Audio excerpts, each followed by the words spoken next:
Hello, and welcome to the very first episode of Buzzed Pucks. My name's Bert. I'm Clay. And what we're going to do is we're going to sit here, we're going to talk about the NHL, and the entire time we're going to be drinking a few beers. Get a buzz on. Hence Buzzed Pucks. So I'm really hoping that this will just kind of feel like you, the listener, are sitting at a bar with two buds, drinking a few beers, talking about hockey. So this being our first episode, we're going to be previewing the upcoming season. First episode here, we're going to do the Western Conference. Second episode, we'll do the Eastern Conference. Then there might be a little break before we get into the games, but maybe we'll do one like right as the season's starting. Just give any further thoughts we have, maybe like a little short boy, but we'll see when we get there. Who's to say? Who's to say? Who's to say? So the way this is going to go is Clay and I each have our own divisions. We each have two divisions, one in the East, one in the West. I'm doing the Central and the Metro. I'm doing the Atlantic and the Pacific, and we are going to do these divisions for the entire season. Yeah, we're covering this the whole season, and God willing, we go more than one season. We'll flip-flop, and we'll be just as confused the next season about the teams that we're covering. 100%, because I learned that I do not know anything about the Pacific Division. I know very little about the Metro, or I'm sorry, about the Central Division, and so we're gonna pop these beers and we're gonna get into it, and I encourage you to drink some beers with us, as long as you're like not at work or driving. If you're home or at a bar, if you're listening to a podcast at a bar, I guess. I mean, do you? But let's get into it, hey? Oh, and just a quick shout out. We are drinking a beer local to us for these first couple of episodes. We're drinking beer from Two Roads Brewery. Each week we're going to do our best to find beers from one of the 32 cities each week. And we'll do our best. I'm not promising anything about that one. Looking at you, Winnipeg. Yeah, Winnipeg, you might be hard, but we'll try our best. All right, I'm going to start, and these are just in alphabetical order. Clay, I believe you also did yours in alphabetical order, so we're going to start with the Arizona Coyotes. So I just wrote down the major transactions that they did in the offseason. So the Coyotes actually were pretty... what's the word I'm looking for? Pretty busy in the... You can say it out loud. You don't got to whisper it. Oh, yeah, you're right. I'm sorry. You're on mic, too. So the Coyotes are pretty busy in the offseason, making some, I guess, good trades for them, and puzzling trades for the other teams. But, like, the big one you want to start out with was the Oliver Ekman-Larsson trade. So they traded Larsson to the Canucks, along with Connor Garland, for Antoine Roussel, Jay Beagle, Louis Eriksson, the number 9 overall pick in this past year's draft, a 2022 second, and a 2023 7th. And so they took on basically 3 garbage contracts? They took on some bad contracts. I think that was more to make the money work. It's funny because my first team is going to be the Canucks, so we might as well just talk about this now. Vancouver had signed those 3 guys to some pretty large contracts. Some pretty stinker deals. Yeah, I love me some Jay Beagle. He wasn't worth that much money. Yeah. Antoine Roussel, I didn't even know was still in the league, to be completely honest. And Louis Eriksson, I'm pretty sure the Canucks buried in the minor leagues last year. Yes. So I think taking on those contracts was just to make the money work for the Canucks. I think it was mostly for those draft picks, that number 9 overall one. It was for the draft picks. They were trying to get out of Ekman-Larsson's contract. Right, because he's not really playing up to that contract. Not to that contract, and that has like 5 years left on it. Something like that, yeah. While all of those 3 contracts that they got from Vancouver, they're all gone after next year. That's true. Yeah, that's a good point. I had forgotten about that. I honestly...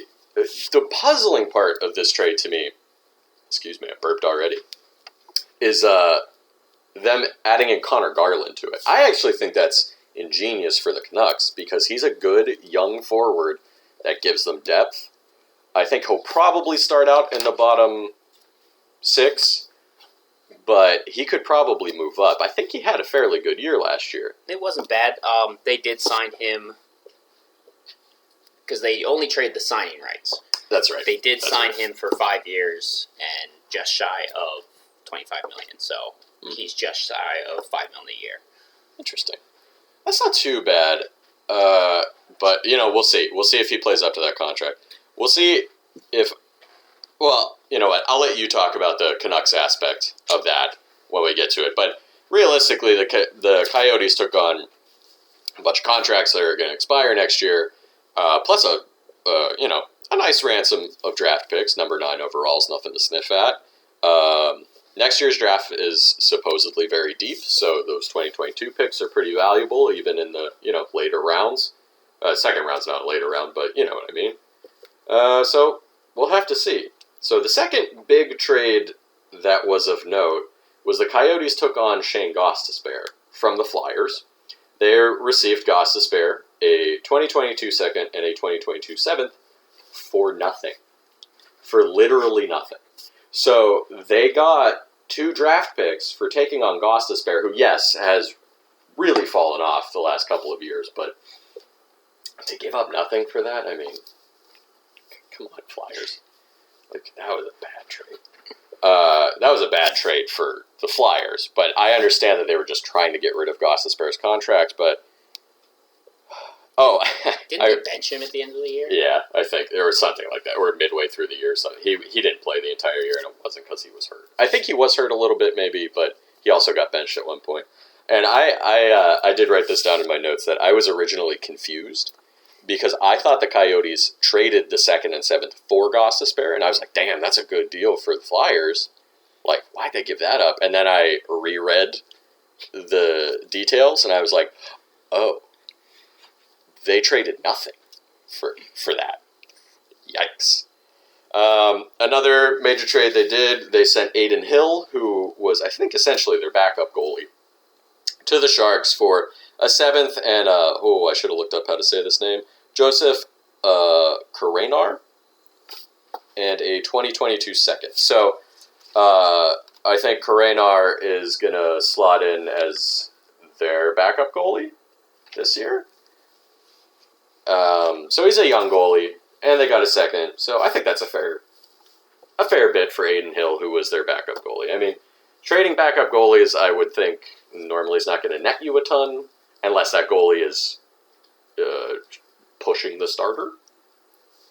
It looks like Adin Hill will be pushing the starter in San Jose. San Jose. Well, maybe not a bad trade for San Jose then. But I thought it was a fair trade. Nothing really confusing about that one. Now, for another trade that was odd, the Coyotes also took on Andrew Ladd.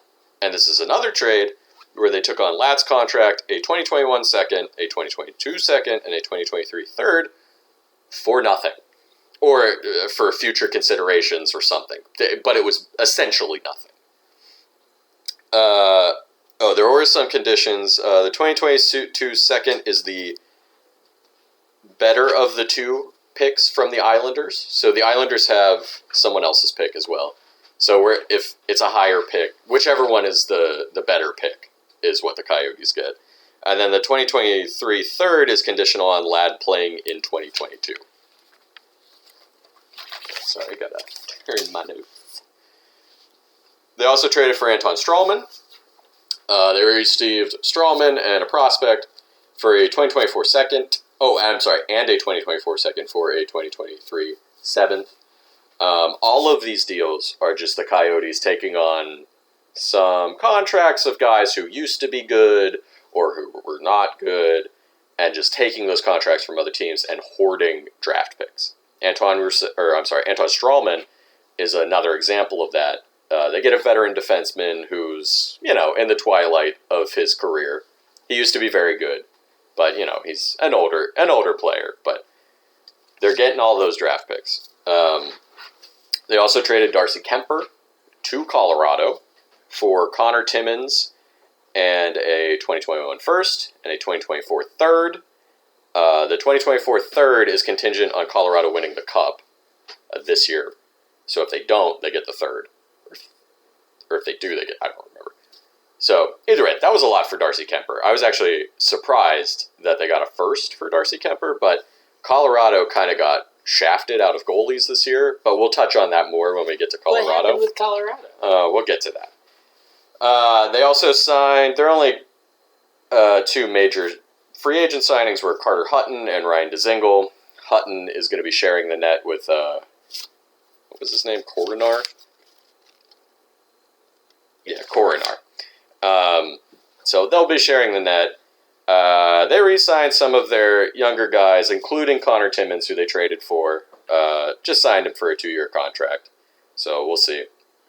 Those were their major transactions, and I'm going to do a little season outlook, in my opinion.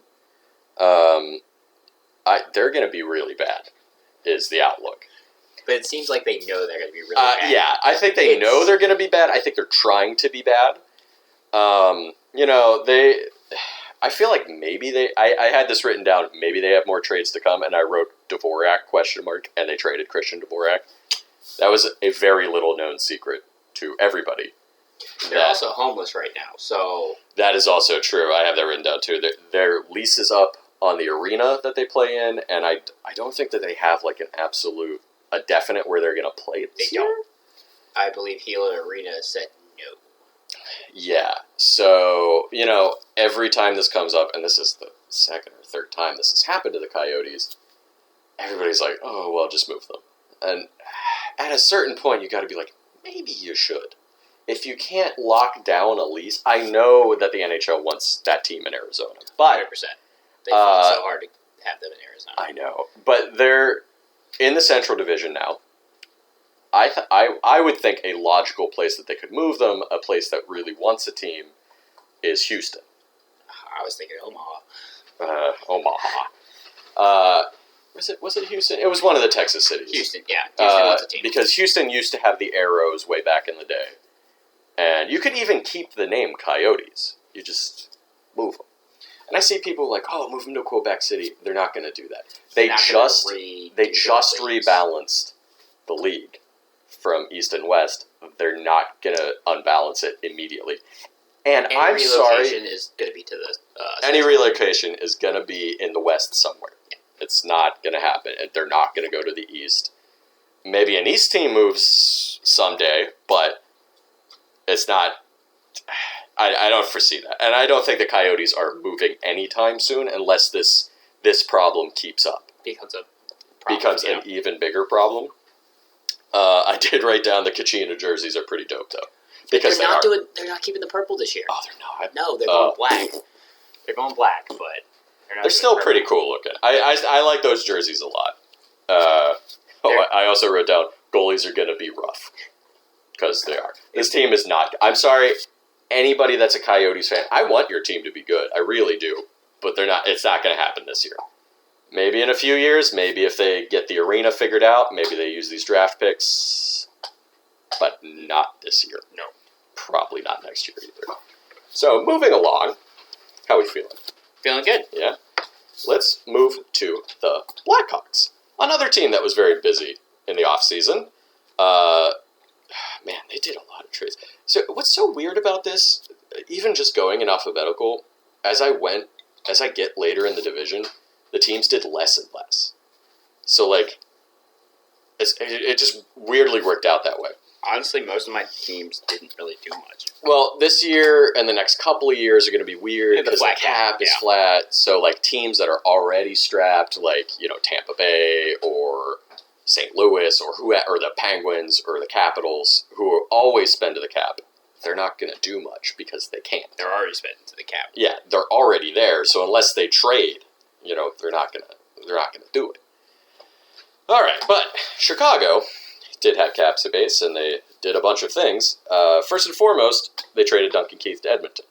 So you're going to be covering Edmonton in just a little bit, so I'll let you talk about his impact on that team a little bit more. But they traded Keith and a prospect for Caleb Jones, a 2022 third, becomes a second if they make the Cup Finals. They're not going to make the Cup Finals. And I wrote down it's pretty much a changing of the guard in the Hawks. The Hawks are gonna start as their big time stars get older. This is gonna happen with Kane and Taze as well. Not that I think they're gonna trade either one of them, but as they get older towards the end of the years, same thing that's gonna happen with the Penguins. Those guys are gonna leave. They're gonna retire, or their contracts are gonna be up, and maybe they sign somewhere else. Kind of like Joe Thornton, guys like that. Yeah. But we'll see. So that's the first major piece of that Triple Stanley Cup core that's left, of his own volition or not. But now he's in Edmonton. Crawford. Second. Oh, that's true. That's true. I forgot about Corey Crawford. But Corey Crawford is retired. He retired. They did trade him or he signed with the Devils, one of the two. Yeah, I think he was technically on the Devils, but he never played, and I think he just retired. He just had health issues and couldn't. Yeah, I don't think he ever recovered from all those concussions that he got a little bit later in his career. No. Very sad. But a great goalie, nonetheless. Anyway, so that was the Duncan Keith trade. Not like a ton to it. They got Caleb Jones. That'll factor in a second. And a third that might become a second. But I don't think it'll become a second. So, speaking of Caleb Jones, they also traded for his brother Seth Jones. Now, this trade was, I think, what was that? I didn't realize they were related. They're brothers. I didn't know that. I don't know a lot of things. I don't know nothing about hockey. Why are you making a podcast with me? Okay, so not only did they trade for Seth Jones, but they re-signed Seth Jones to an 8-year extension that's worth $9.5 million per year. Ooh, that's big. How old is he? A big contract. Oh, I don't remember off the top of my head, but I want to say late 20s. 28, 29, something like that. Maybe 27. 27 to 29, somewhere in there. It's a lot. It is a lot. It's a lot. So, what they traded for him... Sorry, I paused there. There is a dog in the room, and I just wanted to see if you could hear her in the background, or if that was just us. So, the Seth Jones trade, they traded Adam Boqvist, I think that's how you say that, or Boqvist, a 2021 first, 2021 second, and a lottery-protected 2022 first. I guess that was kind of smart. Yeah, that it was lottery-protected. If it is in the top 10... I think it was the top 10, maybe the top 15 or 16. It goes to 2023 if it is in the lottery. And in return, they got Jones. They basically flipped their first round picks. Gotcha. They got a first round pick along with that trade and a 2022 sixth. They traded a lot for Seth Jones. Yeah. Adam Boqvist was their best young defensive prospect. And he was on the team last year. He was playing very good as far as I could tell. Pretty good for a rookie defenseman. Oh, 100%. They really mortgaged the future for Seth Jones. Seth Jones. And I know they got his brother Caleb, who is also a defenseman. Is this shades of the Carlson trade with San Jose? It's not quite that bad. Because, Carlson was injury prone. So yeah, Seth Jones has taken a step back in the last 2 years, but he's still a good player. So we'll have to see if he actually, re-attains that level of play. Maybe just didn't like playing for Columbus anymore. Yeah, I don't know. They traded a lot. They gave him a lot of money. They're kind of putting all their eggs in the Seth Jones basket. So we'll see. Maybe he gets back to his elite form with the new team. But I don't know. We'll have to see. So an infamous trade from this offseason is the Marc-Andre Fleury trade. So Marc-Andre Fleury was traded to the Chicago Blackhawks for some minor league player. Peanuts. For nothing. Not nothing. It was for a guy, but I didn't write down his name. He was an AHL player. Begins with an H, I think. The trade's infamous because Vegas didn't tell Fleury that they were trading him. And Fleury found out via Twitter, which is pretty fucked up. That's we can talk about this when we get to Vegas. I don't love how they're treating their players. No. We'll talk more about that when they get to Vegas. We'll talk that. So Fleury mauled retirement because he really didn't want to leave Vegas. He didn't want to play for anybody else. He He didn't want to uproot his family again. I mean, he's at the end of his career too. Maybe like 2 or 3 more years tops. But he eventually relented because Marc-Andre Fleury is a very nice man. So he will be playing for the Blackhawks. Oh, he will? Yeah, I didn't actually hear that. that was. You I'm did sure hear you that? guys heard the dog cough in the background. She's okay. Don't worry. She's chewing on a bone right now. So they have Marc-Andre Fleury, who played very well, who won the Vezina last year. He won the Vezina last year. Won the Vezina last year? Yes, he did. That was the first time he ever won it. And I think probably a Hall of Fame goalie. We could talk about that whenever he retires, but yeah, I don't know. It was a really odd trade. I kind of feel bad for Fleury, but he's being, he's keeping his chin up about it. He's going to go play for the Blackhawks. So good on him. I think he only has 1 more year on his contract, so he could go wherever he wanted next year or just retire or whatever. We'll see. We'll see. They also traded for Tyler Johnson, obviously from Tampa Bay. They received Johnson and a 2023 second-round pick. And they traded Brent Seabrook's contract. Now, Seabrook is basically retired. Is retired in all but name. Seabreeze's still in the league? Technically.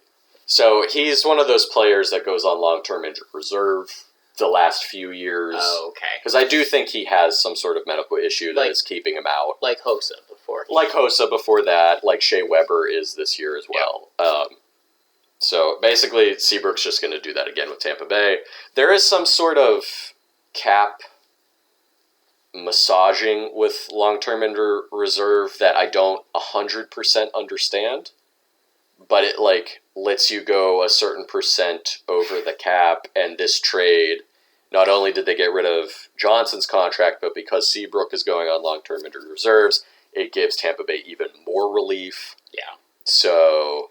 I mean, anybody who pays attention to hockey... I don't hate that just because... No, I don't hate that either. Seabrook is not getting to... I mean, Tampa Bay is essentially getting nothing in return. Yeah. He's not going to play.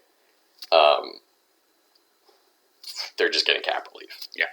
So, Tyler Johnson's still a fair player. He's not like a star player, but he's good enough to play. No, 100%.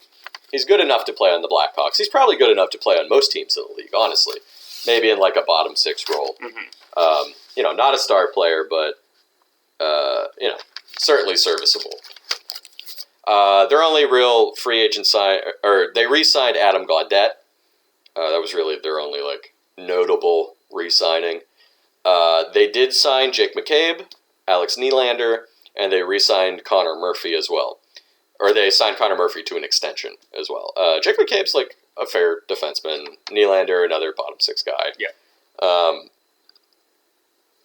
So as far as their season outlook, this is going to sound mean. I think this team thinks it's better than it is. I think they think with the few things that they did, they're like, oh, we're going to be back on top of the division. We're going to be fighting with the Blues, fighting with Colorado for the top of the division, where I'm like, you might get a wild card. Maybe. No, they're middle of the pack. You're middle of the pack at best, even with Seth Jones. And it's because Taze and Kane. Taze is maybe back, but who knows to what level his play is going to be back. Because I still think they never said what was wrong with him last year that kept him out of the... Because he was out of the entire season? He didn't play at all last year. But as far as I know, he's going to be back for the season opener. So, I mean, they have their captain back. They still have Patrick Kane. Mm-hmm. They have some good young players. Kirby Dach is a good young player. They have some other ones. They got Marc-Andre Fleury. They might make the playoffs, but they're not... They might make the playoffs and, shock somebody. Edmonton. But I don't think they're going to go that far. And again, like I said before, they mortgaged a lot for Seth Jones. And I think maybe they sneak into the wild card mostly because the Pacific Division is terrible, which you'll cover. Now. Yeah, you want to do a couple teams? Oh, yeah. All right. Tell me about them. So first up is Canucks. I went alphabetical for team name, not city. That's fine. Whatever. It doesn't matter. So the Canucks we talked about the big trade that they made for Ekman Larson. Yeah. But otherwise, they were pretty quiet on the trade front. On the other hand, free agency was their game. They did get rid of Nate Schmidt to Winnipeg. Right. That's another one of the big trades. So Yeah, kind of big. Yeah. Notable for that team. Yeah, notable for those two teams. Not like a blockbuster trade, but yeah, you're right. So last year, in the COVID season, in the Canada division, they were 6 out of 7. Excuse me, the North Division. The Canada division. How dare you? They were 6th place out of 7. So they had a rough time of it. They had really bad defense, and they also did have a really big problem with COVID. Oh, yeah, they're one of the teams that got hit pretty hard. They got hit hard with COVID. So that affected their play as well. So defense and goalie was their big they issue. had Holtby They last had Holtby. year, right? He's not And there he anymore. He didn't play very well. Right, well, I'll get to where he went. So almost all of their free agent signings, bar for 2, are defenders. They got Tucker Poolman, Harmonic, Brad Hunt. Hammonick.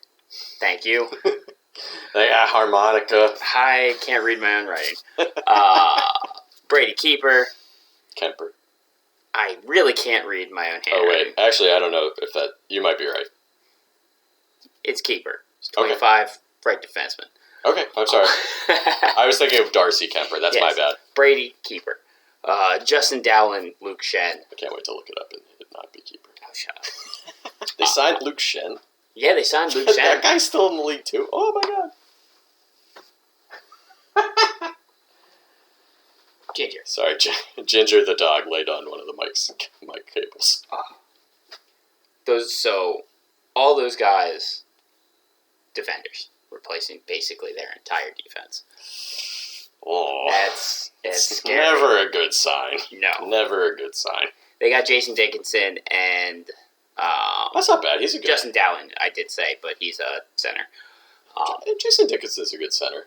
Yes. He's more of a defensive center, I think, but that's good. So those are their big signings. They re-signed some guys. We talked about Connor Garland, who they had his signing rights. They sent him. I think that was a good part of that, too.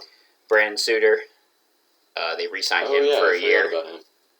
Tanner Pearson, they re-signed him for 3 years. But the big one is Thatcher Demko. He took over as the starter goalie over the season. They signed him for 5 years, $5 million a year.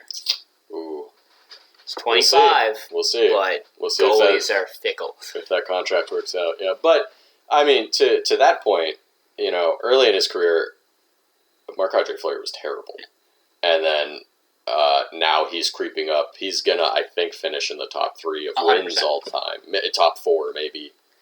But so you don't count guys out, but so right now, so for Vancouver, their defense is a little suspect going into this year. Right. They also have Pedersen and Quinn Hughes on restricted free agents. I was hoping you were gonna mention that. They haven't signed them. They have not signed them, and at this point, I don't understand why another team has not offer sheeted them. Where we are right now, I think we're 15 days away from the season starting, so that's scary. Super close. That's scary. I mean, the Wild did just sign Kaprizov, so maybe, but I don't know. I haven't heard anything about those contracts. I know they're practicing together, not with the team, but with each other. But the Horvat, Pedersen, Besser line was the engine in that team, and to not have a deal with him yet is kind of worrying. Yeah, worrying if you're a Canucks fan. I'd be worried. I want the Canucks to be good, man. Like, when I was a kid, for whatever reason, I loved the Canucks. Yeah, you got an orchid as a mascot. That's all you need as a child. And their name is fun, It's like maybe a slur for Canadian people, which is hilarious. They had the Sedin twins. Like, they're a team that you want to root for that just always ends up a little short. They're like the Seattle Mariners, but now Seattle is a team, so Seattle doesn't necessarily have to relate to them anymore. Yeah, exactly. I do feel bad for Canucks fans because they've had like a lot of really good players, and then they just flame out, you know. So there's a chance if their defense works, they might see the playoffs, but they're they're in a pretty weak division. Middle of that division. Looking at it, yeah. We'll have to see.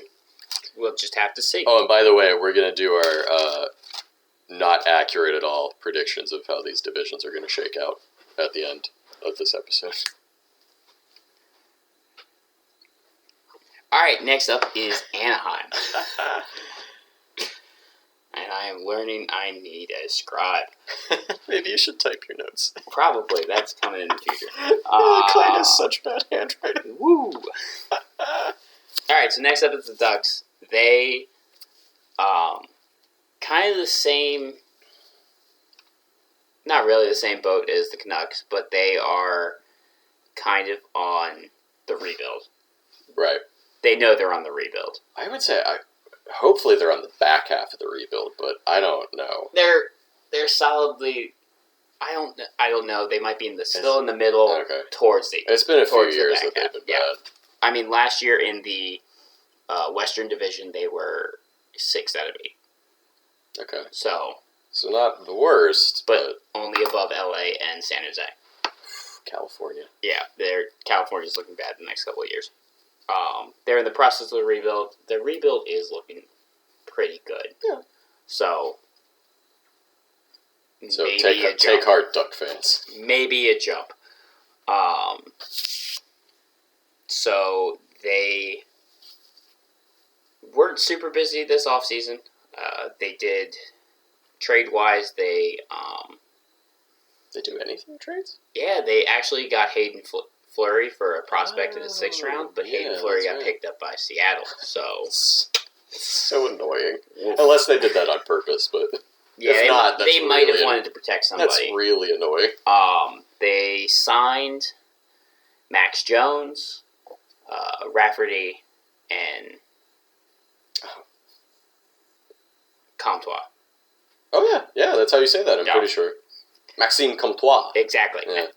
Those French names are going to kill us. I'm so sorry. The French names and the Finnish names are going to kill us. Sorry. Some of those names are so hard. So, 2 guys on the offense, 1 on the defense. Really small contracts, like nothing more than $2.5 million a year. Really? Not for what was Comtois? It was 2 years, $4 million. Oh, okay. That seems reasonable. He's a good young guy.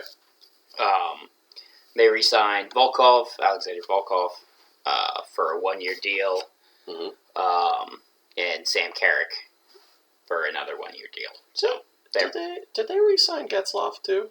They did. They re-sign. Okay, Getzlaf. I think that was probably a good call. There's certain guys that have played for one team their entire career, and you just want to see them finish that. He's not going anywhere. Yeah, they're going to work with him at this point. Like he's not, he's not going to he's not the star player. Did he win a cup with them? Yeah. Okay. Yeah. In his younger days. Obviously, but he's been the captain there for a long time.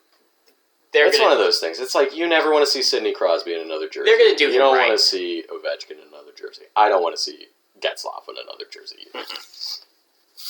All right, that's the Ducks.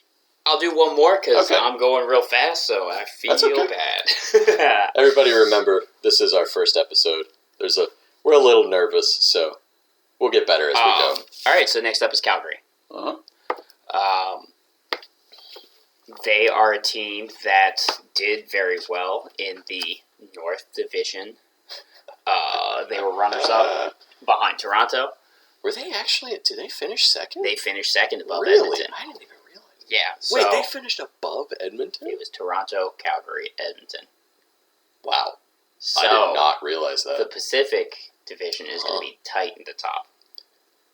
Those that 3rd, 4th place team is going to be tight. I thought Calgary did. For some reason, I thought they did worse last year than they did. No, they did pretty good. Okay. They didn't do great in the playoffs. Well, you could say that for those top 3 teams. Yes. But so they're hoping for the playoffs. This division is tough at the top. Not so much as it goes. And then that's it. So trade-wise, they really only got Tyler Pitlick from Seattle for a 4th. Yeah. I mean, he's a bottom 6 guy. They re-signed Brett Ritchie for 1 year, less than $1 million. Most of their stuff was in free agency. They got Michael Stone,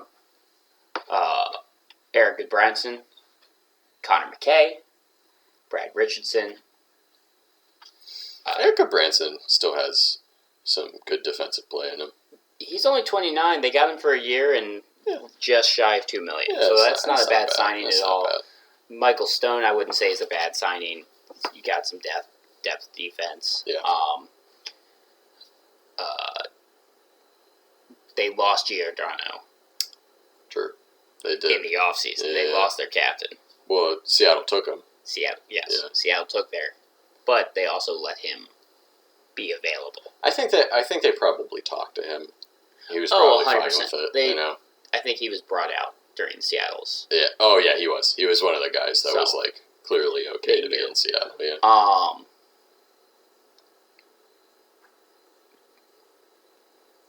There's an accent mark over this E, and now I don't know how to pronounce it. Is it this one? Dylan Dubé?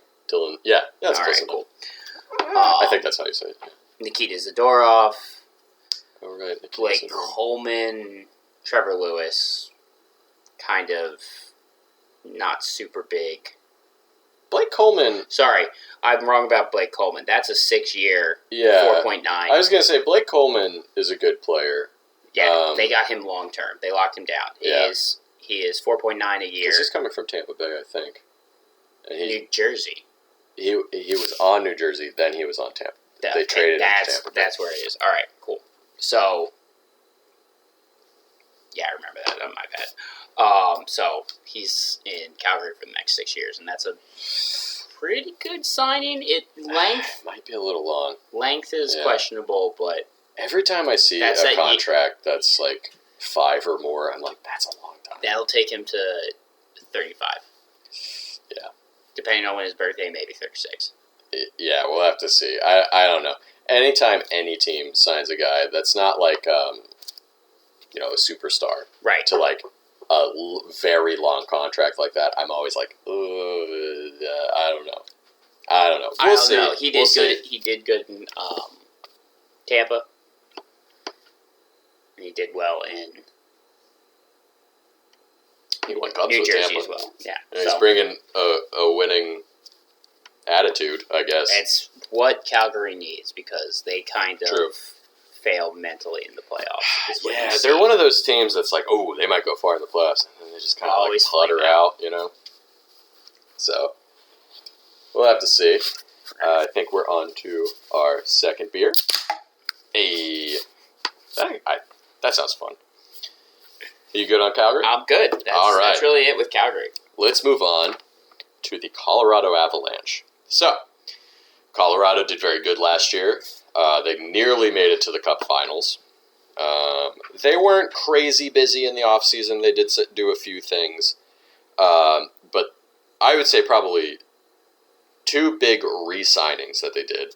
First of all, the Cale Makar contract. 6 years, $9 million per year. But he's one of those superstars that you were just talking about. He's working He's his the way. best young defenseman in the league.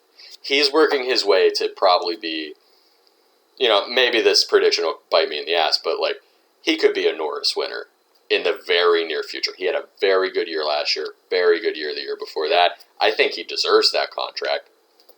My one worry is it's actually only 6 years, and it ends right when he would be UFA available. So,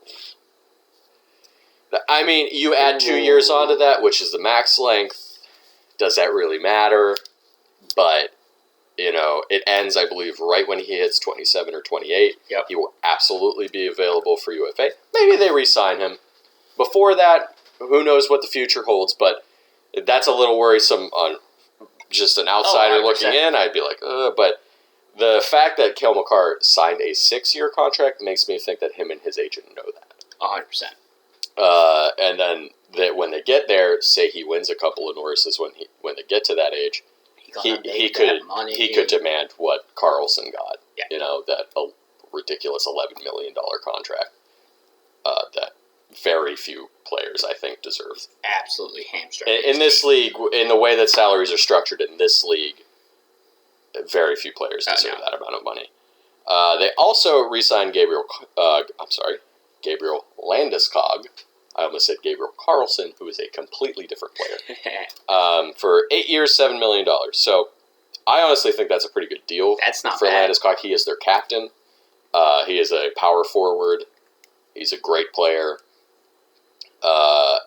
The one thing that made me laugh about this contract, that there was all this fluff and bother going into free agency, that 100%. he wants $9.5 million a year he wants a maxed out contract, yada yada yada, and then they were like, he's going to go to free agency, yada yada yada. 1 or 2 days into free agency, he signs this contract. Mm-hmm. So it's just like, was any of that true? Was it just a bargaining tactic? And he was like, you know what, fuck it, I'll just go back to Colorado. Yeah. I mean, I get it. They're a very good team. He's the captain. He's one of the faces of the team. So I think it's a pretty good contract for everybody involved. Yeah. Maybe he could have gotten more on free agency. Probably. But from a worse team, probably. A little bit, but yeah. There's not many teams better than Colorado in the league right now, at least on paper. Anyway. Also, the ones that could, throw down that cash. Exactly.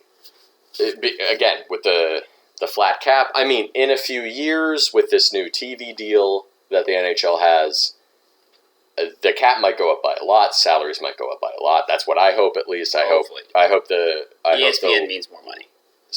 Them and Turner mean more money. Yeah. They're going to be on TNT as well. Give me Shaq calling a game. Give me Shaq calling a game. I'll probably say that 1 million times this season. Give me Shaq and Charles Barkley calling a game. It will be spectacular. I just got so excited. Charles Barkley loves hockey. I know. And then Shaq, it would be so fun. Put him between the boards. Make him Pierre Maguire's position. Put him in that little box. And if people are fighting in front of him, tell him he can just pick them up and pull them apart. Yeah. Because he can. Because he's a giant monster man. Anyway, as I said before, they traded for Darcy Kemper. They gave up Connor Timmins, who's a fair young defenseman, but kind of wasn't getting playing time on their blue line. First and a conditional third. I don't know that I love this for Colorado, though. Kemper is kind of an up and down. He had a good year last year, but he's kind of streaky. remember. He's not a goalie that everybody talks about every single year. He'll have a good year. He'll have a bad year. He'll have a good year. He'll have a bad year. So I don't know that I love that trade for Colorado, but we'll see. I'm not a soothsayer. I can't tell the future. Maybe he'll win the Vezina this year. I have no idea. But cool. But also, maybe he'll get hurt in the first game of the season and not play a single game. Don't you put that evil on him. I take that back. I don't want that to happen. I don't want that to happen to anybody. I want everybody to have a full 82-game season. Protect the knees. Except maybe Tom Wilson.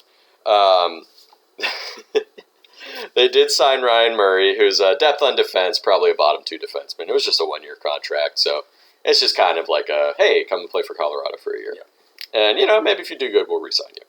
There was a lot of those contracts this year that are just here's a 1 or 2 year contract, and we'll see after. Well, I mean, if you look at the unrestricted free agents out there, and who's only getting professional tryouts right now, there's a lot of older guys. Yeah, there's some interesting professional tryouts. Actually, none in the Central Division, but there's a few in the Metro. Is Asimov professional tryout with Colorado right now? Who? I'm thinking of something. Artemi Nisimov? Yeah. Oh, if he did, I missed that, if that's true. I might be looking at something else. So maybe he signed with another team. Anyway, maybe there could be some PTOs that we are missing as well. But I'll just continue on while Clay looks that up. They did re-sign Tyson Yost, who's a fair young forward, bottom 6 kind of guy. 2-year, $2 million, not too bad. They didn't do much else because of their cap. Oh, okay. They signed him. It's just a professional tryout. It's just a PTO? What's the cap hit then? Whatever. Okay, so PTO for Artem Anisimov for Colorado, I guess. That's not bad. He's been kind of absent. Has he been on Ottawa the last several years? I'm actually not sure where he's been. I don't know where he's been. He went from being like the second line center on, I believe, Chicago to like relative obscurity. So we'll see. I mean, Chicago.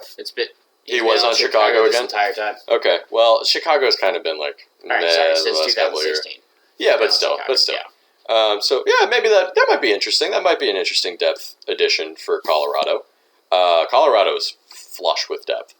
Yeah. I mean, they're a very good team. The one thing that I would say on the horizon is going to be a problem is they have to re-sign Nathan MacKinnon in a couple of years. And if you think he's not going to get paid, he's going to get paid. Because I think he's also a UFA as well. So if Colorado doesn't give him money, someone's going to give him money. Anybody's going to give him money. Someone is going to give him money. Because he is very, very good. But we'll see. But as far as the season outlook, Colorado is cup or bust.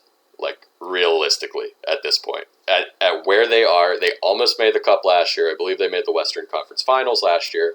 Or whatever, the quote-unquote. Didn't they lose to Vegas? They lost to Vegas. In the semifinals?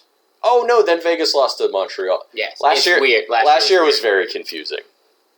Okay, so they lost to Vegas, who then in turn lost to Montreal. The Cinderella story of the decade, Montreal, who I really wish had beaten Tampa Bay. That would have been beautiful. That would have been insane. Anyway. Oh, my goodness. Anyway. But it's cup or bust for Colorado. I would say they're one of, if not the best team in the West.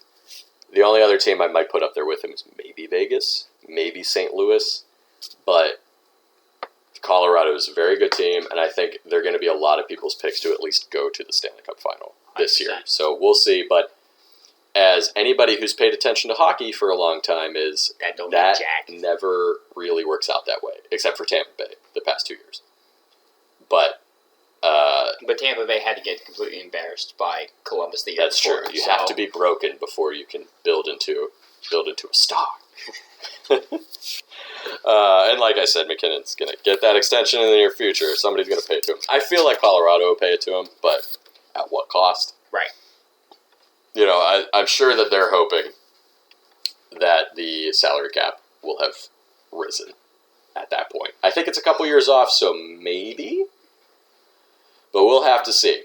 Yep. MacKinnon's going to get paid, but it's basically who's going to pay him sort of thing. So, let's move on to the Dallas Stars. And with the Dallas Stars, it's another young defenseman who got paid. Miro Heiskanen signed an 8-year, $8.45 million per year contract. Another young stud defenseman got locked up. This one for 8 years. So I actually think this is a pretty good contract because Heiskanen is an all-around good defenseman. Yep. Offensive and defensive. He is also young.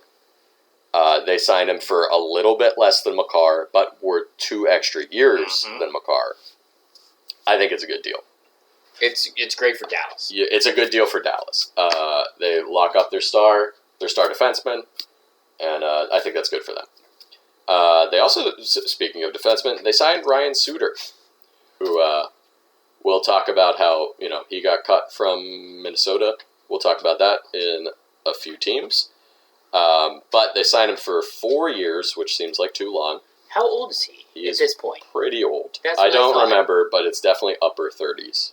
I want to say 35, 36, something like that. 4 years. 4 years seems too long. $3.65 million, that's okay. Yeah. But the 4 years part is like, ugh. He's a good veteran defenseman. He maybe doesn't have the offensive skills that he used to, but he still plays pretty solid defense. Really beefs up their blue line. Yes. And it gives them, a former captain. Was he a captain? Maybe he wasn't a captain, but a former leader. Yeah. Very respected around the league from what I know. They also signed Braden Holtby 1 year. That's where he went? That is where he went.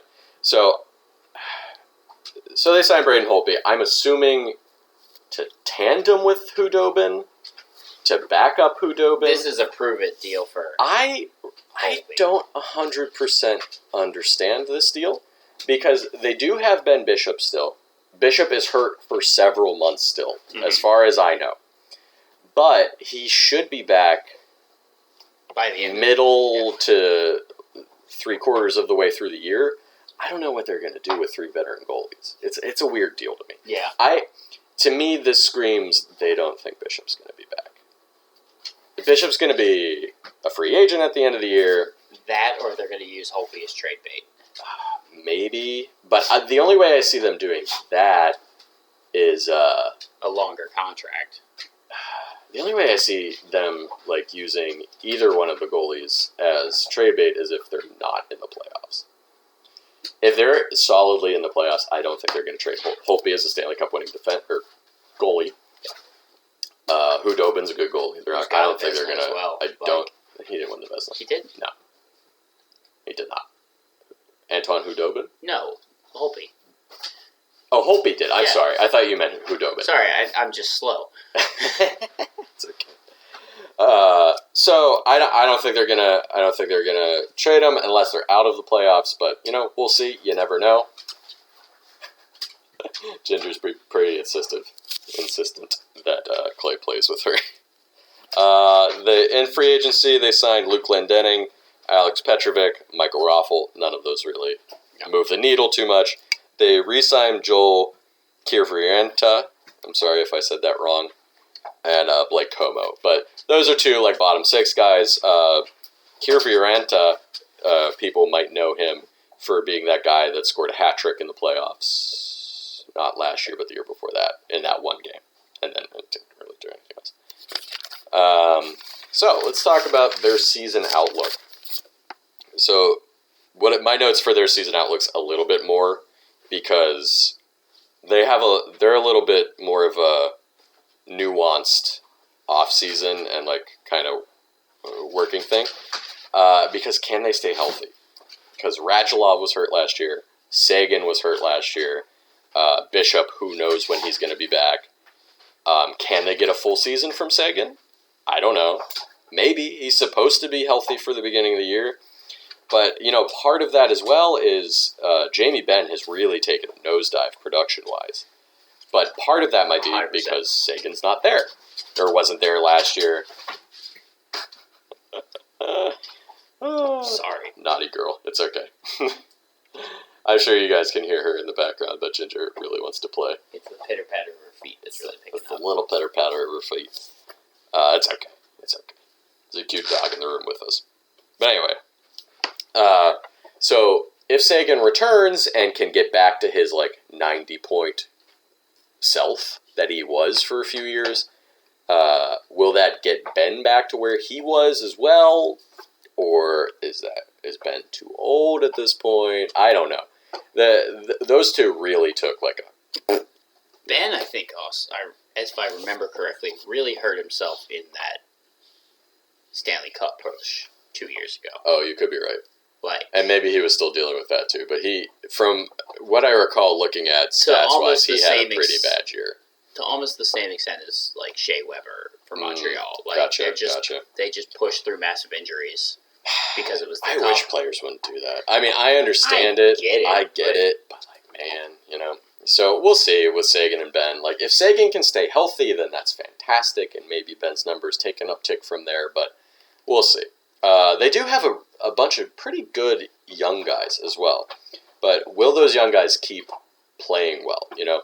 Can Miro Heiskanen live up to that contract, keep playing at an elite level? If so, fantastic. I think he can, but, we'll see. Robertson was their big young forward last year. He was about on a 25-goal pace. Rua Pintz is a good young center that they have. And another younger guy is Gary Onov, who was on about a 20-goal pace last year. Can those guys build off of that? Can they keep up that pace?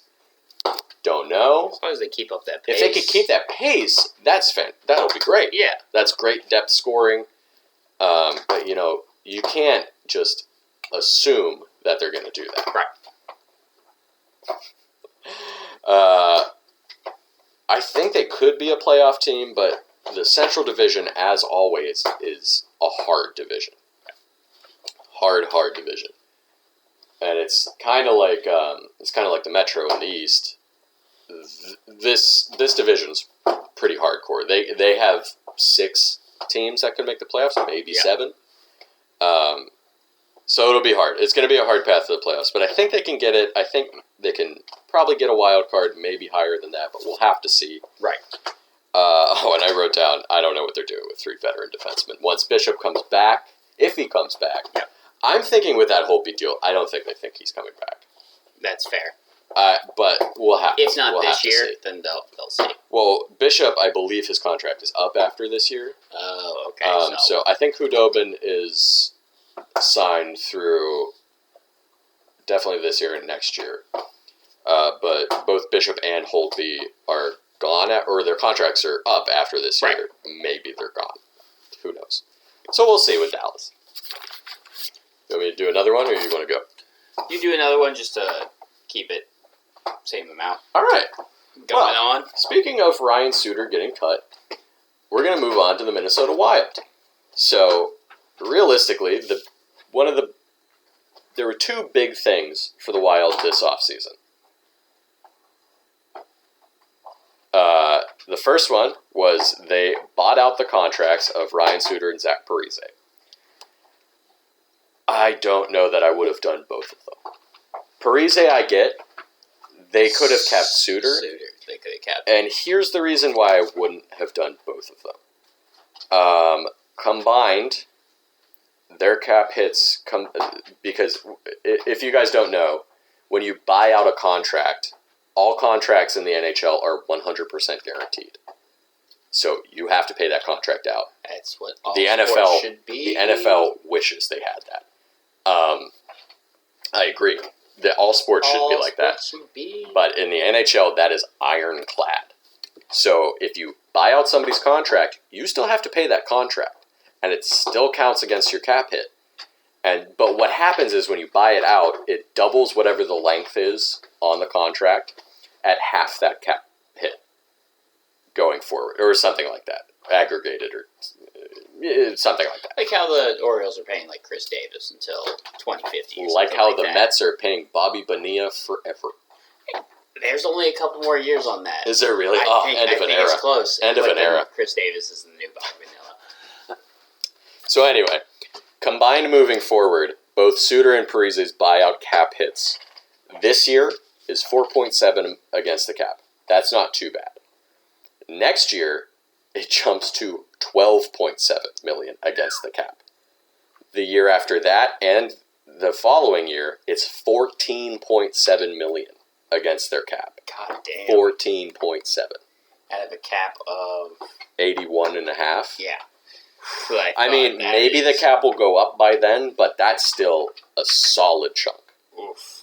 And then after that, it drops down to 1.6 for 2025, 2026, and 2026, 27. So that's like whatever. But that it jumping to 12.7 and 14.7 is bad. That's bad. Oh, yeah. That's why I would not have done both of them. Sutter is still... sorry if you hear Ginger destroying a toy in the background. I'm sure you do. So that I think they should have kept Sutter and bought out Parise because Parise had injury problems. He was like really not producing when he was playing. Sutter was still playing pretty good defense, you know? So, yeah, I don't think it was a good idea to get rid of both of them. As I said, Sutter signed with Dallas. Parise signed in the Islanders. We'll talk about that in the next episode. And now they have to face Sutter in their division. And I know Sutter wants to play well. Oh, I'm sure he'll score at least a couple of goals. Oh, and it'll be beautiful. That'll be his only goals of the season. Let's take a quick pause. All right, we're back. So we took the toy away from Ginger. That's why we were pausing. She's fine. She was just having a little bit too much fun. So the other major thing that Minnesota did this offseason, and I had all this whole thing about, oh man, they need to sign Kaprizov. They're being stupid for not signing. They re-signed Kaprizov. He's their only threat. So they re-signed him for 5 years, $9 million per. That's a big contract for 1 year of production. Now, I know if you look at his KHL stats, he was playing very good there, but, like, folks, 1 year. Maybe he'll keep going at that pace. Maybe he was on a 40-goal pace. I don't know. We'll see. Yeah. That's a lot of money to give one guy for his 1 year of production. We'll see. Rookie NHL season. Maybe I'll look stupid. Maybe I'll be dumb, and he'll keep going at a torrid pace, and he'll be a superstar. But I don't know. 1 year of production always scares me. That guys get paid that much. So moving on to re-signings, they re-signed Joel Eriksson Ek to an 8-year, $5.25 million contract. That's pretty good. Price-wise, I think that's pretty good. He's a good young center. 8 years is a long time, but he's young, so that's okay. I think he's 23, 24, so that works okay. I know that they want him to be the number one center, but I'll touch on that again in a second. They also re-signed Nick Bjugstad and Kevin Fiala. Now, Kevin Fiala, I believe, was going to go to arbitration, or this price point is from arbitration, but it was 1 year, $5.1 million. So he scored 20 goals last year. Fiala did. Right. So he wanted to get paid. The Wild were like, hey, we just cut guys, and it's going to cost us $14 million in a couple of years. But $5 million isn't that bad if it wasn't for Sutter and Parise. But we'll see. They did sign a bunch of guys in the offseason as well. They signed Alec Goligoski, 1 year, $5 million. He's a fine depth defenseman. They signed Freddie Gaudreau for 2 years, $1.2 million, which is crazy. He had a fine season with the Penguins, but $1.2 million is too much for Freddie Gaudreau. I'm sorry. They also signed Dmitry Kulikov, John Merrill, and Jordy Ben. Figure out his favorite team. I bet you can't from this one episode. You're gonna figure out our favorite teams pretty easily. We do have teams that we follow specifically. We're gonna try to not be homers, but it's definitely gonna happen. But we're gonna try our best. Moving on to their season outlook. As I said, they re-signed Kaprizov. So that's great for them because he's their lone forward superstar. All due respect to Joel Eriksson Ek, not really a superstar. He's a good player, not a superstar. Will their goalies hold up is a big question. For me, anyway. Cam Talbot played really well last year, but can he do that again? Yeah. He's older. He's another year older. He's kind of up and down. He'll have a good year with the Rangers, and then the Rangers will trade him to Edmonton, and then he just won't be that good. And then he's good with Minnesota all of a sudden. And so it's one of those things maybe it depends on the team he's playing on. He gets a lot of playing time, so the wear and tear on goals. Yeah. Thing. He is playing behind a better defense, so that's probably helping him out. And if he can't step up, can Capo? I think it's Capo Kakkonen or Kakkonen, who is their backup goalie. Yeah. Who's a younger guy. Can he step in? Didn't he kill it last year? I think he played pretty well last year too. But again, can you absolutely depend on them repeating that performance? 100%. In my estimation, I think they're a fringe playoff team at best. I think a wild card is their best bet. And but there's a chance they miss it due to the Central being the way it is. Exactly. And I think their biggest issue is going to be at their center depth. Like I said, Clay's going to open a beer. There you go. Go do it. There it is. Just do it. I think there's a glaring issue at center. Joel Eriksson Ek is good. Is he a number one center? I don't know. Does he evolve into that this year? And then we're all like, oh my God, that contract. It was so good. He scored 40 goals this year. He is a monster. I don't know. But I think past him, they really don't have anybody playing center. I think their second-line center is Hartman, who's a journeyman at this point. I'm pretty sure that's who their supposed second-line center is. I really found out. I know nothing about the West. The I'll one be more thing talkative during the East. Yeah, there you go. The one thing that might help them with their center depth is like one of their big prospects. His name is Marco Rossi. He is a center. Last year, I believe he didn't play at all because of COVID, because he got COVID and he was one of the people that got hit really hard by it. Gotcha. And it basically made it so he couldn't play the entire year. Yep. Which hopefully he is recovered fully from that. If he makes the team, will he make a big impact at center? It's hard to tell. It's hard to say. I wouldn't trust. You look at teams and you're like, can you trust the forwards? Can you trust the defensemen? Can you trust the goalies? And I think if 2 out of those 3 are a question mark, you're in a bad spot. You're in a bad spot. Defense, I think their defense will be good. They still have Matt Dumba. They still have a solid defense. They still have Jared Spurgeon, who I believe they just named captain. I think so. Oh my God, is Jared Spurgeon still on their team? Am I going crazy right now? Give me 1 second, folks. Please be on their team. Oh God, please be on their team. Yes, he is. Okay, thank God. For some reason in my head, I was like, did he go somewhere else? They still have Jonas Brodin as well.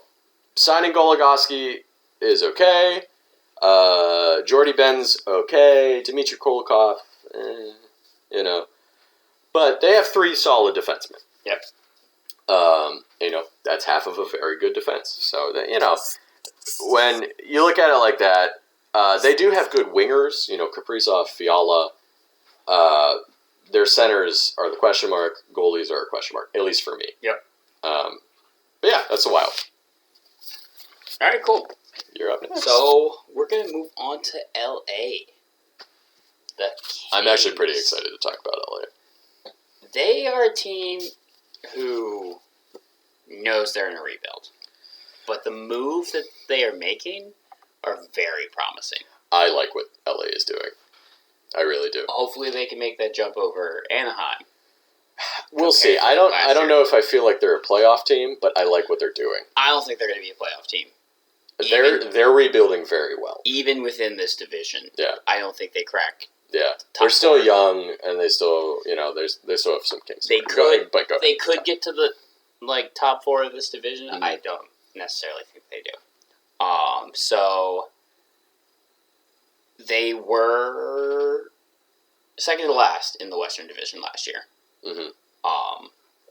Again, California, not a good hockey place right now. Which sucks because, you go back 5 years, or 5-7 years, all 3 of those teams made the playoffs. They were all very good. 100%. So, Kings won a cup. Yeah. 2 cups. 2 cups, yeah. In between, Ducks have a cup. In between the Colorado years. Not Colorado, I'm sorry. Chicago years. San Jose went to a cup final. They didn't win, but, they went there. And they were a perennial playoff team as well. Yeah. So they have still kind of been making some moves. They re-signed Trevor Moore for 2 more years. Mm-hmm.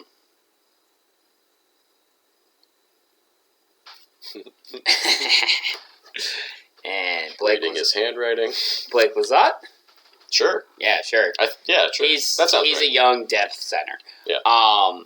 They trade moves. They got Victor Arvidsson from Nashville for a second, and have him for the next 3 years at $4.25. Second and a third. Doesn't matter. Second and next year's third. Yeah. That's what I wrote. That's right. Huh. But it's 3 years, $4.25 mil. So not bad. Not bad at all. He could bounce back, and he's a very good player when he's healthy. They got free agent signings. They got Alex Edler on defense. Oh, yeah, they did sign Alex Edler. I forgot about that. It's a nice mentor for the young guys. Yeah. He's only a year. It's $3.5 million. That's not bad. That's not bad. Yeah, that's not bad at all. Their big signing for this past free agency is Philip Denault.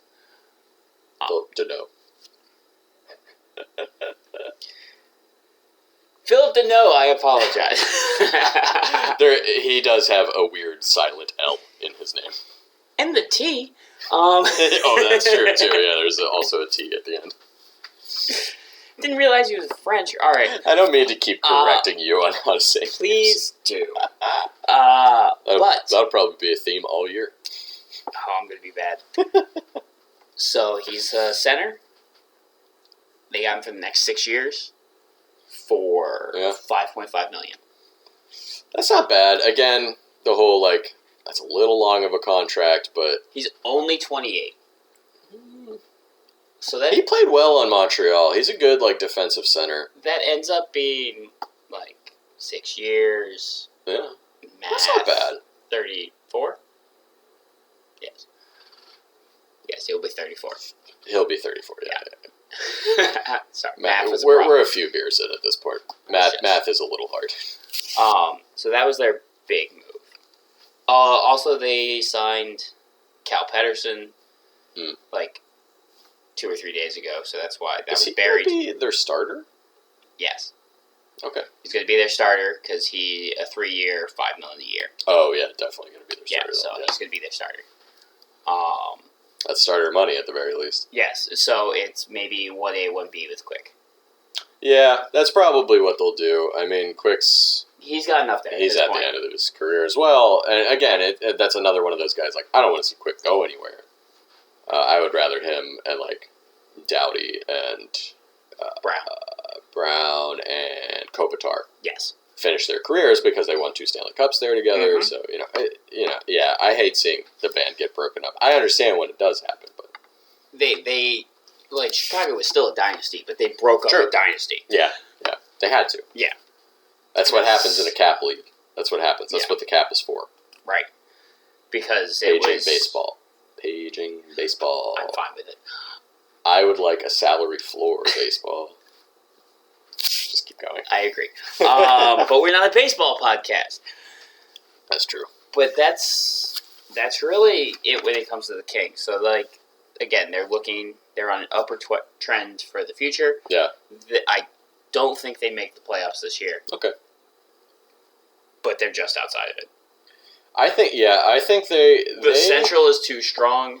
Yeah, you're probably right in that aspect. If they don't take 5 teams, if the Central doesn't take 5 teams to the playoffs, I still don't know if the Kings are number 4. We'll see. Because the Pacific's not taking 5 teams to the playoffs. I wouldn't think so, but watch it happen. I will take that bet. But just one more thought on the Kings. I'm super excited. They have some fun young guys. They have Quentin Byfield, who should, I think, be in the league this year. I don't remember if he played any last year, but he should be here this year. They also, I believe, have a young guy named Gabe Velarde, who is also pretty good. So they have some pretty good young guys. No, the Kings have a reason to be excited. Yeah, I think so. At least for the future. Maybe not this year. They're on the cusp. But they're getting there. They're definitely getting there. Unfortunately, I don't know if Kopitar, Doughty, or Dustin Brown will be there for that. But they're another year older. They're great mentor roles. They're good veteran roles. You're right. All right, who's next? It's the one you wanted to talk about. Who? Las Vegas. Oh, the Vegas. Oh my God, I'm so mad at them for Fleury.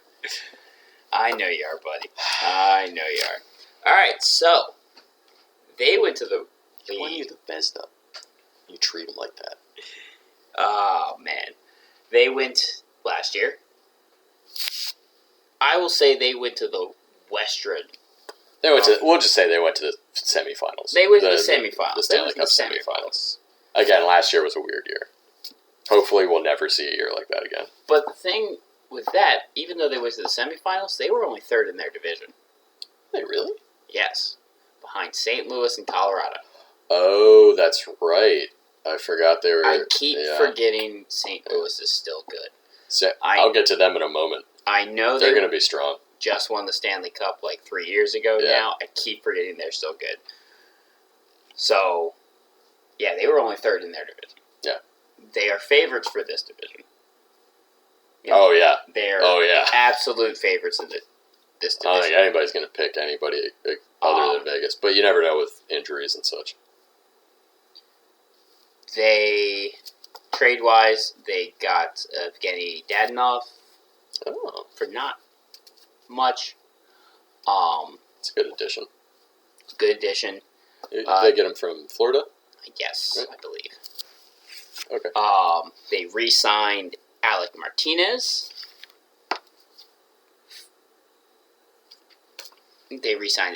Alec Martinez for 3 years at 16 million basically. So a little over $5 million a year. Seems like a lot. It is. He will be 36 when that contract ends. Oh, he's not as old as I thought he was. I thought he was already like in his upper 30s. But he's one of their I guess so. big Yeah, defenders. yeah. He's played well for them. Still seems like a lot. But what do I know? Also kind of busy in the offseason. They Patrick Brown, Nolan Patrick. Yeah, I'll get to that in a second. Yeah. They got a lot of depth guys. No major signings. We already mentioned that they got rid of Andre Fleury for really nothing. Yeah.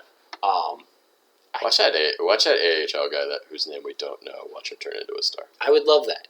It I would be pretty absolutely funny. love It would that. be pretty great. But he could do that for not Vegas. I don't necessarily like Vegas. Yeah, I don't love how they've treated players. It's like they're playing the NHL video game, Or where they're like, "Oh, you're getting kind of what I'm going to trade." like a fantasy game, basically. Yeah, they really did Fleury dirty. I really do think that. Because he was the star. Who's the guy that came from St. Louis?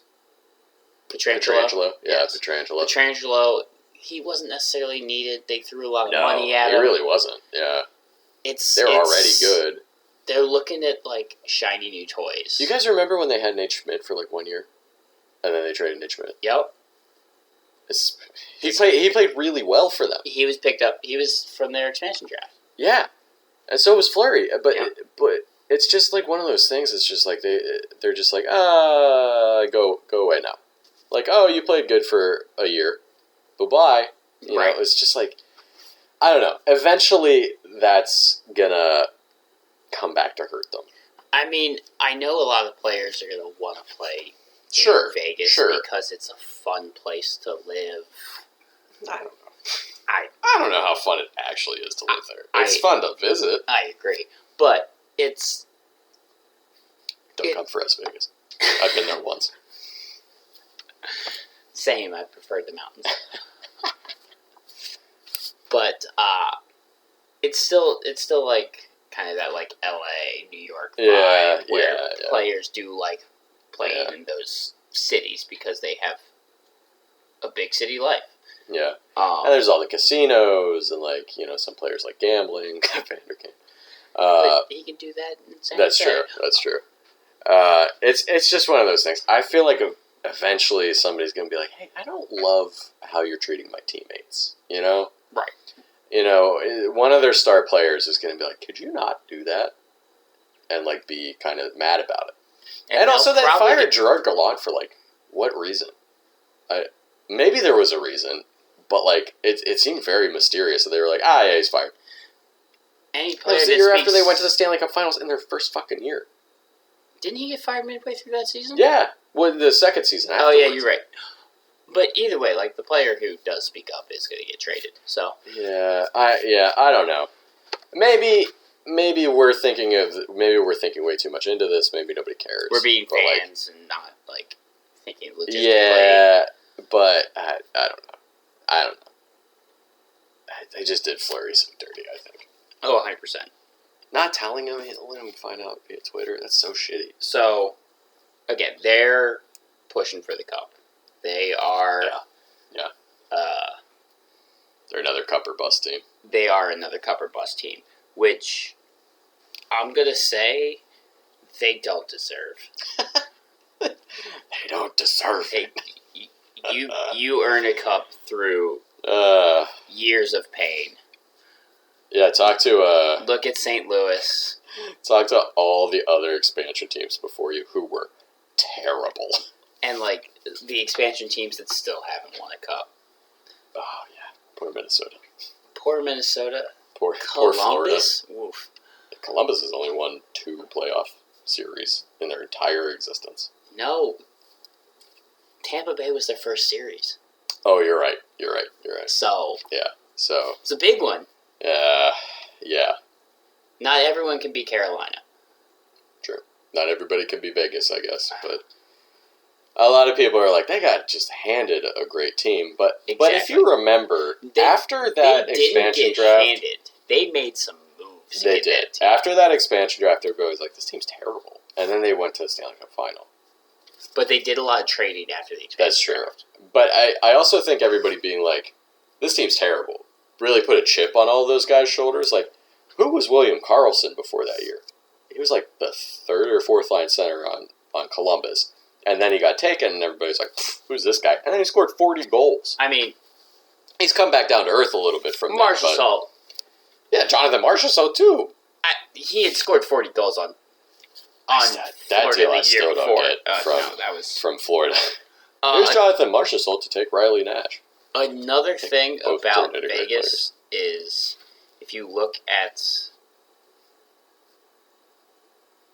their depth charts in other places, their center depth is a little worrisome. Yeah. They have a lot of sites have Chandler Stevenson as their top line center. That's crazy. Which I do really like Chandler Stevenson. He is a excellent third line center. That's crazy. Godly fourth line, but I don't want him on my first. Yeah. Maybe they're thinking Pacioretty and Stone can make up for that. Maybe. That's weird. It is. I wouldn't want him up there. Yeah.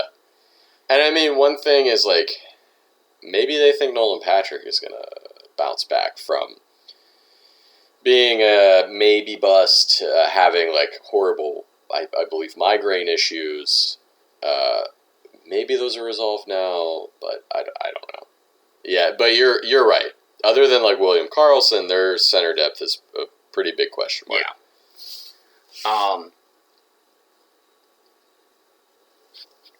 I know I'm backtracking. Sure. Because we're backtrack all you want, dog. Talking about like it's our show. The Kings and paying players way past. Yeah. The Kings are still paying Mike Richards. Really? Really? That's crazy. I didn't realize that. Yeah, for the termination. Oh, that's a little bit different though. They're still paying that contract, but it doesn't count against their cap because he got arrested with drugs. So much drugs. Yeah. At the border. Oh, I know. It's still like $1 million. Yeah, but it's a little bit different there just because it doesn't necessarily count against their cap. Okay. I just saw it. You gotta love those ironclad contracts. I was still just surprised. That is surprising. I didn't know that either. I figured just because you were arrested for I think part of that is they also, to terminate a contract, I believe both sides have to agree to it as well. And so maybe that was part of the deal where Mike Richards was like, okay, you don't have to pay me the full contract, but give me like $1 million a year. Right. And I'll not argue about it. Sorry from for that. Prison. And then he played for the Flyers and the Caps. Oh, yeah, he did. Yeah, I know. He got his life back on track, I think. Hopefully. And that's all I got for Vegas. Okay. Let's move on to the Nashville Predators. So, going along with what you said, obviously they traded Victor Arvidsson to the LA Kings for a second and a third. They're kind of clearing cap space of a guy who I think is still good. I think the good player is still in there, but he has been racked with injuries the last 2 years. The injuries and scheme. I don't know if the scheme is good for him. Yeah, I don't know. So we'll see. I hope he does well. I personally like Victor Arvidsson a lot. I think he has a really fun name, and he's a good player. He has had injury issues that have really kept him down the last couple of years, and I think for Nashville at least, it's more of a cap relief trade than wanting to get rid of him. So yeah, I wish him all the best in whatever team he plays for. One trade, the other major trade that they traded Ryan Ellis to the Flyers. So they traded Ellis to the Flyers for Philippe Myers and Nolan Patrick. It seems kind of like a lateral deal, honestly, after I thought about it for a while. I don't think it's a bad trade for either team, really. Philippe Myers is more of a defensively minded defenseman, whereas Ellis is more of an offensively minded defenseman. But then they flipped Patrick to Vegas, that we just mentioned, for Cody Glass. So they flipped an underachieving Nolan Patrick that they just got for Cody Glass, who is also underachieving. Both on the younger ends. Yep. Both could bounce back. So, we'll see with that one. But for Philippe Myers and Ryan Ellis, I think it's a pretty fair trade. It's kind of a lateral move. 100%. Just a little bit different of a defenseman. Yeah. For each team. When it first happened, I thought that was a great trade for the Flyers. I still do think it's a good trade for the Flyers. But after thinking about it, I think it's also a good trade for Nashville as well. Yes. Because if Cody Glass can hit what his potential was, I believe he was a top 10 pick, at least first round pick. If he can reach that potential, that's great. That's what Nolan Patrick was too. So I hope he also reaches that potential. They only had a couple of free agent signings, or they only had one real major one. They signed David Riddick, who is a goalie out of Calgary, I think, the last few years. He played okay. I don't know if he's going to be a backup or if he's going to split time with UC Saros, who is also a younger goalie. They're both taking over for the legend. They had already kind of moved Saros into the starting role over Rene. Thank you. You're very welcome. I was blanking on Pekka Rine's name. He is probably, I guess I won't say probably, but he is maybe a Hall of Fame goalie. He's definitely going to get his number retired by Nashville at the very least. He's their best. He's their best player of all time. I think they've already announced. Maybe they have. He's their best goalie in their entire 20-something year existence. Right. But so they have some big shoes to fill. 100%. UC Saros was kind of already filling those shoes. David Riddick can maybe just come and help fill those shoes. Mm-hmm. So we'll see how they do together. They re-signed Dante Fabro. Speaking of UC Saros, they also re-signed UC Saros, $5 million per year, just like Thatcher Demko. Yep. Dante Fabro, they gave 2.4 for 2 years. They re-signed Eli Tolvanen, who one of these days is going to be a star, according to people online. From I don't know if you remember that from a couple years ago, but I remember seeing on the hockey subreddits Tolvanen is gonna come over and tear up the year. He's coming over. He's gonna be a monster. And then he came over. He scored one goal in 15 games, and everybody was like, "Ooh, maybe not." So they re-signed him. It's a 3-year deal for a little over $1 million, and they re-signed Mikael Granlund as well. Yep. So as far as their season outlook, they need Matt Duchene and Ryan Johansson to do something. They both have, I don't remember how long their contracts are, but they're each getting $8 million a year. Johansson, for a long time. For at least 4 or 5 years. Johansson is okay. He's at least been, except for last year, the years before that, he has at least been consistent, 50 to 60 points. Not a huge goal scorer, but he can set guys up. He can play some defense. If he can get back to that, great.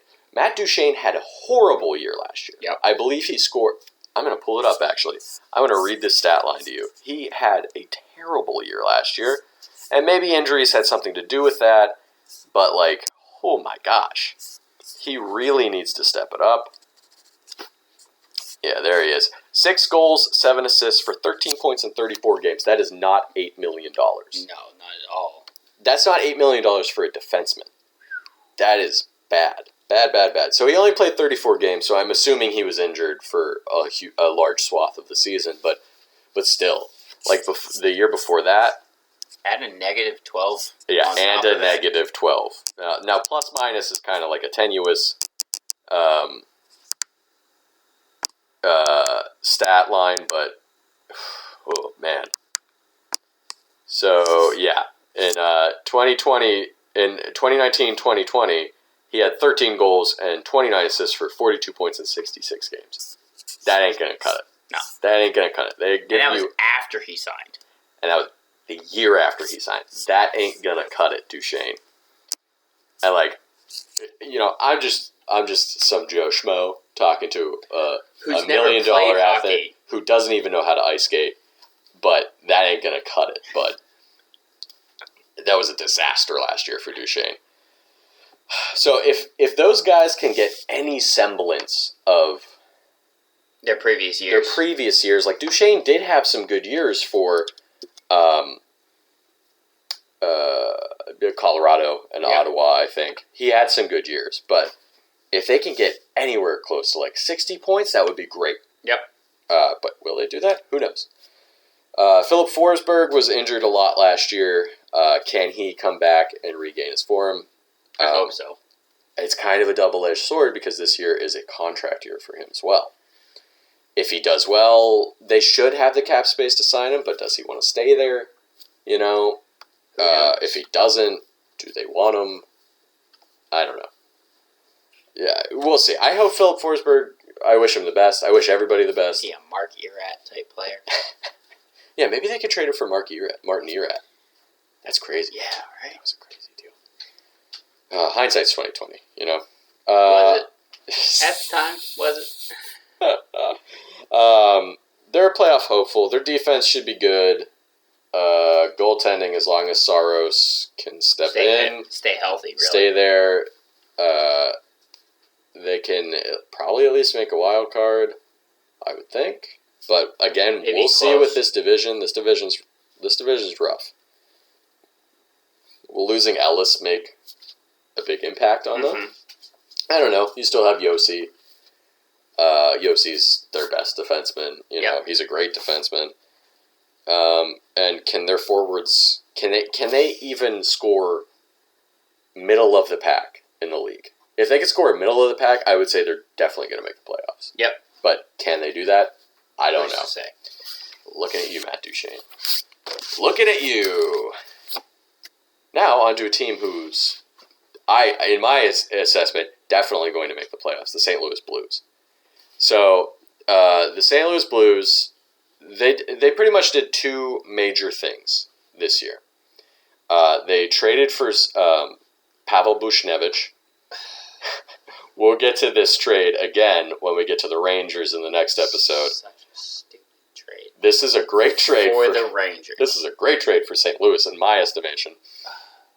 They gave up Sammy Blais and a 2022 second for Buchnevich.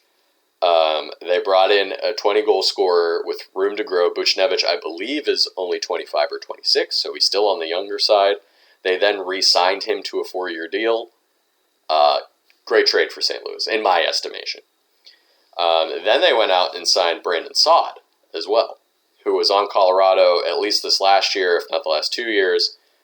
Signed him to a 5-year deal, $4.5 million too. Not very bad, not a bad cap hit. Actually pretty good. He can be another 20-goal scorer, and he can play defense. Yeah. Well, he's a defensive forward on top of being a 20-goal scorer, which is fantastic, you know. Then they re-signed some of their younger guys. They re-signed Ivan Barbashev, Jordan Cairo. They did re-sign Zach Sanford, but just the other day, they traded Zach Sanford to Ottawa for Logan Brown and a fourth. Gotcha. So Logan Brown is actually from St. Louis. I don't know if that really had anything to do with it, but so they traded for Logan Brown as well. They re-signed Colton Parayko, which is a really good signing in my estimation. 5 years, $5.5 million, pretty good for him.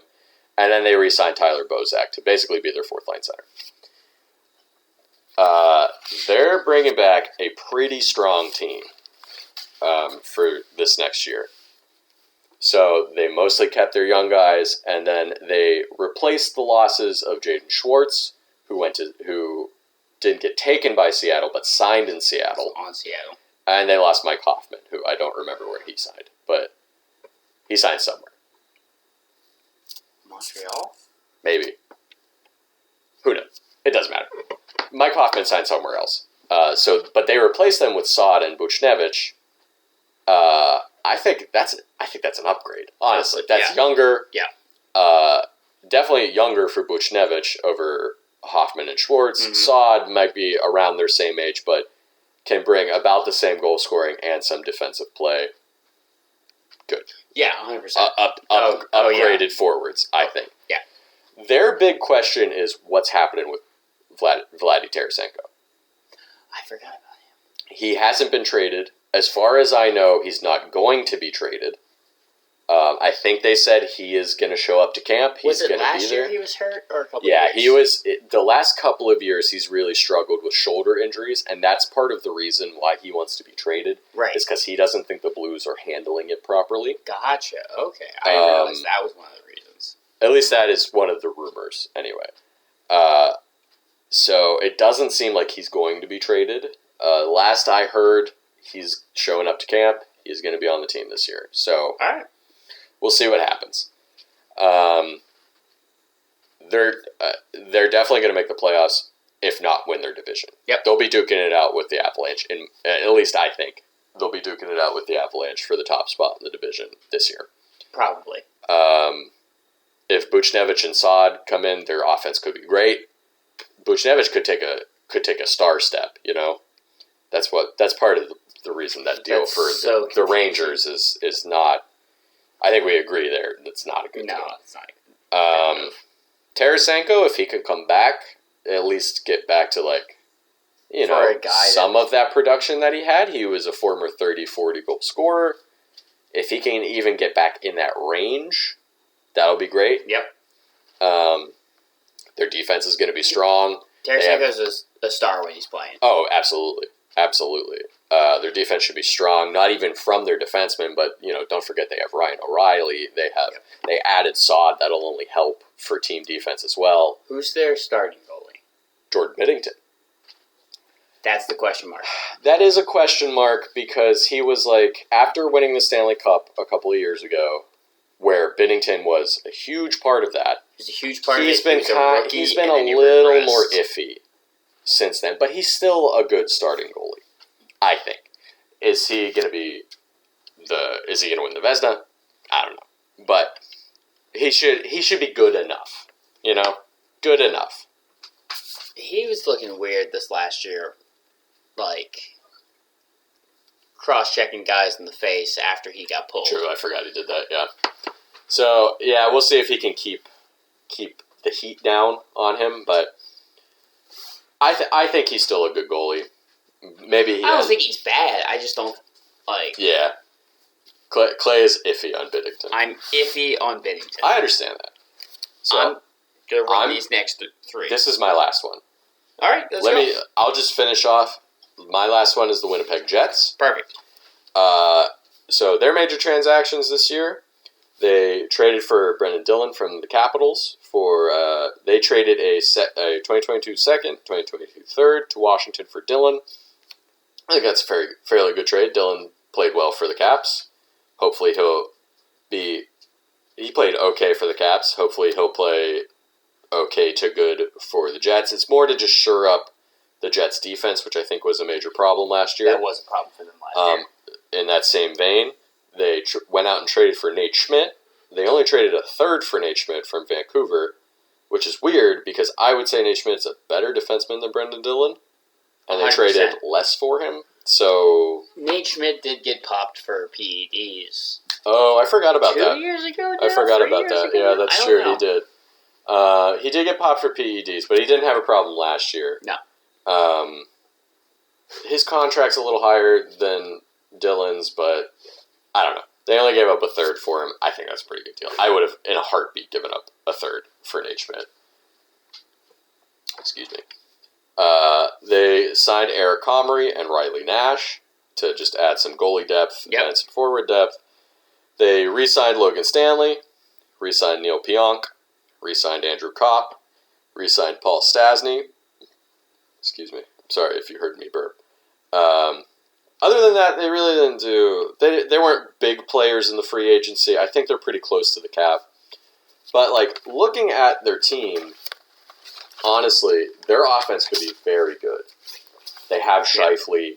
They have Ehlers. Wheeler. I have their top six down, actually. So, they have... their top six could be Connor, Scheifele, Wheeler, Dubois, Kopp, Ehlers.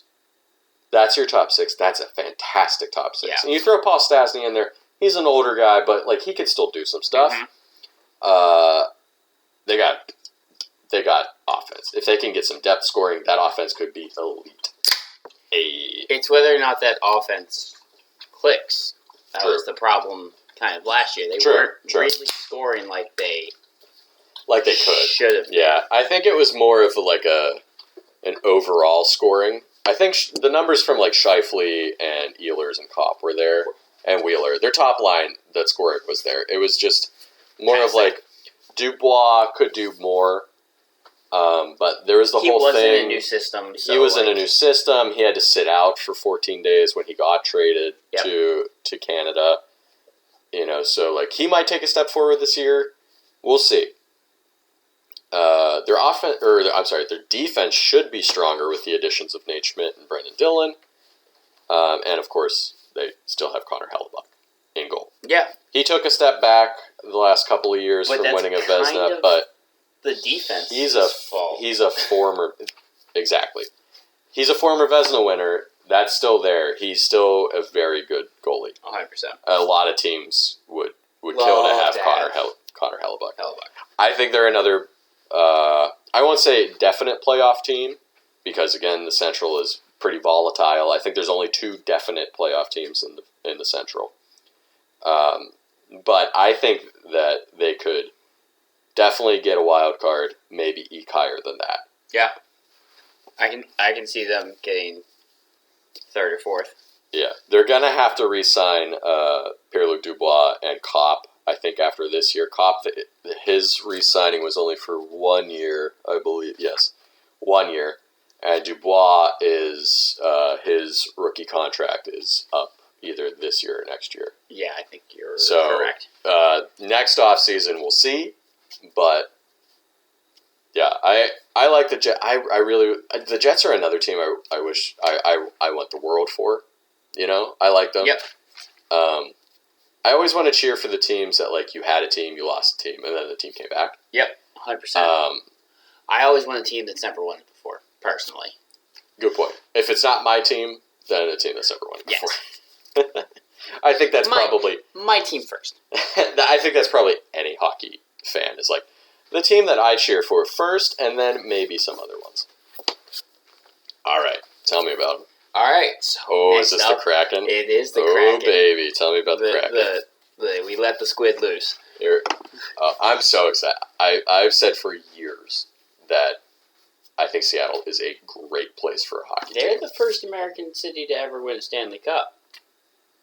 That is a good point. You're correct, yeah. It was 1915 or some crap like that. I think it was the Seattle Metropolitans. It was the Metropolitans. But again, that was well over 100 years ago. That was well before our parents were alive. So, maybe our grandparents. The Crack Attack. The Crack Attack. is here. It's back. I'm excited. Their jerseys are sick. Yeah.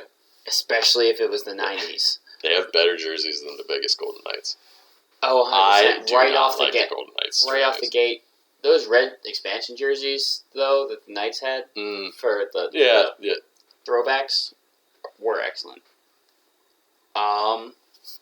So I'm really... They had an expansion draft. They didn't do much going into it. Vegas, when they did their expansion draft, made a lot of moves going in. Yeah, and I think a lot of people were expecting the Kraken to do that as well, but they did not. I think did anything. I think other teams were also wise to it this time as well. Whereas Vegas really leveraged teams. Also, they kind of knew about the flat cap going in. Yeah, teams knew about that. And there were some deals that were like, oh, you're going to take one of these 2 guys, well, we're just going to trade one of them. Rumor is for Washington, rumor is they wanted give us a second so we take Dylan. Washington said no, so they took Vanacek. But then they traded Vanacek back to them. Right. So they got their second anyway. What did Winnipeg give for Dylan again? Second and a third. So exactly. There you go. Yeah. So Washington ended up ahead. Yeah, that's true. I hadn't thought of that. Washington ended up net positive. Because, yes, so from Washington, they took goalie Vincent Vanacek to be their second. Mm-hmm. But signed Philip Grubauer out of nowhere. Yeah. I do feel poor Colorado. I feel for Chris Driger.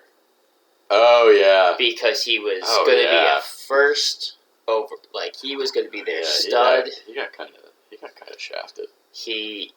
They in that expansion draft, he was like the first one that they brought out. Just kidding. We signed Philip Grubauer, and then they bring in Philip Grubauer in free agency. JK. But Seattle's got a pretty good team. You think? It's the Pacific Division. That's a good point. That is a good point. I think they have a good team to possibly make the playoffs. Maybe. Anything past that, up in the air. I mean, who knows? Dude, how funny would it be if there 2 expansion teams in a row went to the Stanley Cup final? How hilarious would that be? Well, one would have to knock off the other. That's true. That is true. So they got Chris Driger, they got Adam Larson, they got Mark Giordano, they got Jordan Eberle. They got a good defense. That defense looks good. They got Vince Dunn. Oh, yeah. He's leading their defensive pairing. They did get Yanni Gourde, who is injured. That's right. He is injured. Right, but still, he can, I don't think he's out for the year, right? No, I don't believe he's out for the year, but he is hurt. See. He is hurt. Also, they've made some moves in free agency as well afterwards. They got Jaden Schwartz. Yeah. They got Marcus Johansson, who was coming off of Buffalo. He's kind of towards the rear end of his career. They somehow stole 2 players from the Penguins. They got Jamie Alexiak. Oh, that's right. They did get a Jamie Alexiak.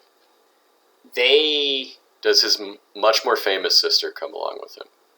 Who knows? The Olympic gold medalist swimmer.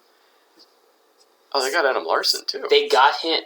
They really got, I said Adam Larson, man. Sorry. They picked Alexiak. I believe they also, in the expansion draft, but they signed him long term. They locked him down. And like we said, they got Grubauer. Yeah, I think that came out of surprised nowhere. a lot of people that they signed Grubauer too, because they took Drieger and they took Vanacek, and everybody was like, "That's a fairly good goalie tandem," because they're both like Vanacek's young, but he played pretty well last year. He ended up being the Capital starter for most of the season due to Drieger played very well last year for Florida. Basically outcompeted Bobrovsky. Yeah. And so I think everybody, including me, was like, "That's a fairly good goalie tandem." Maybe 100%. Maybe they're not world beaters, but good enough. Good enough, especially for an expansion team. Yeah. So. And then they were like, "JK, we signed Philip Grubauer, and also we're trading Vanacek back to the Capitals." 100%. So. That defense looks pretty good. The offense is questionable. Yeah. They got Carson Soucy, Hayden Fleury, which we mentioned before. They did get the Fleury brothers. That's true. They did, yeah. But having Giordano as if he's not a captain, but your veteran presence on defense, I'm not sure is going to be announced a captain. Is going to be great. I know.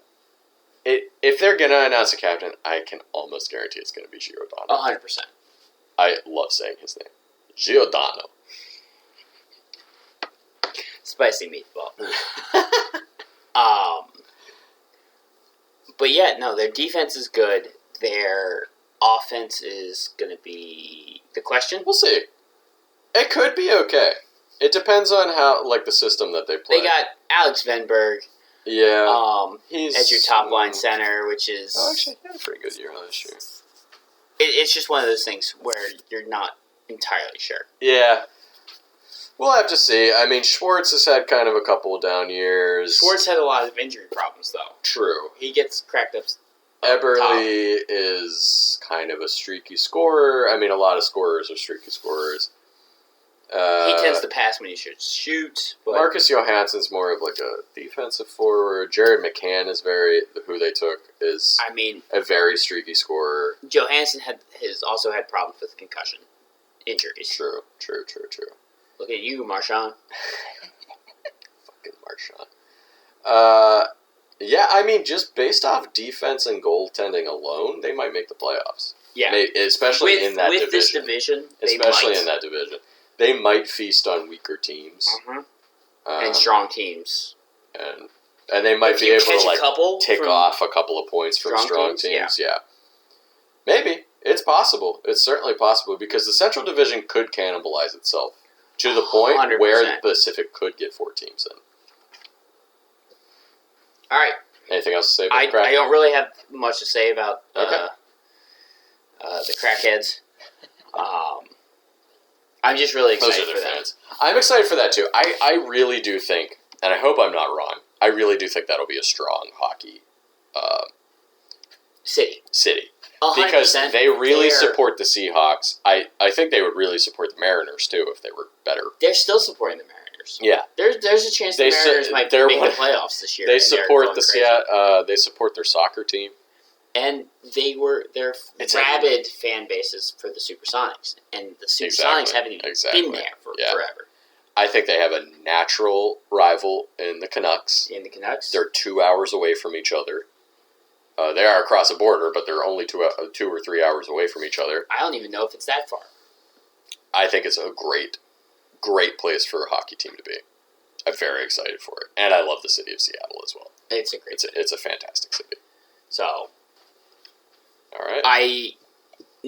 I'm getting there on the team name. Oh, the Kraken.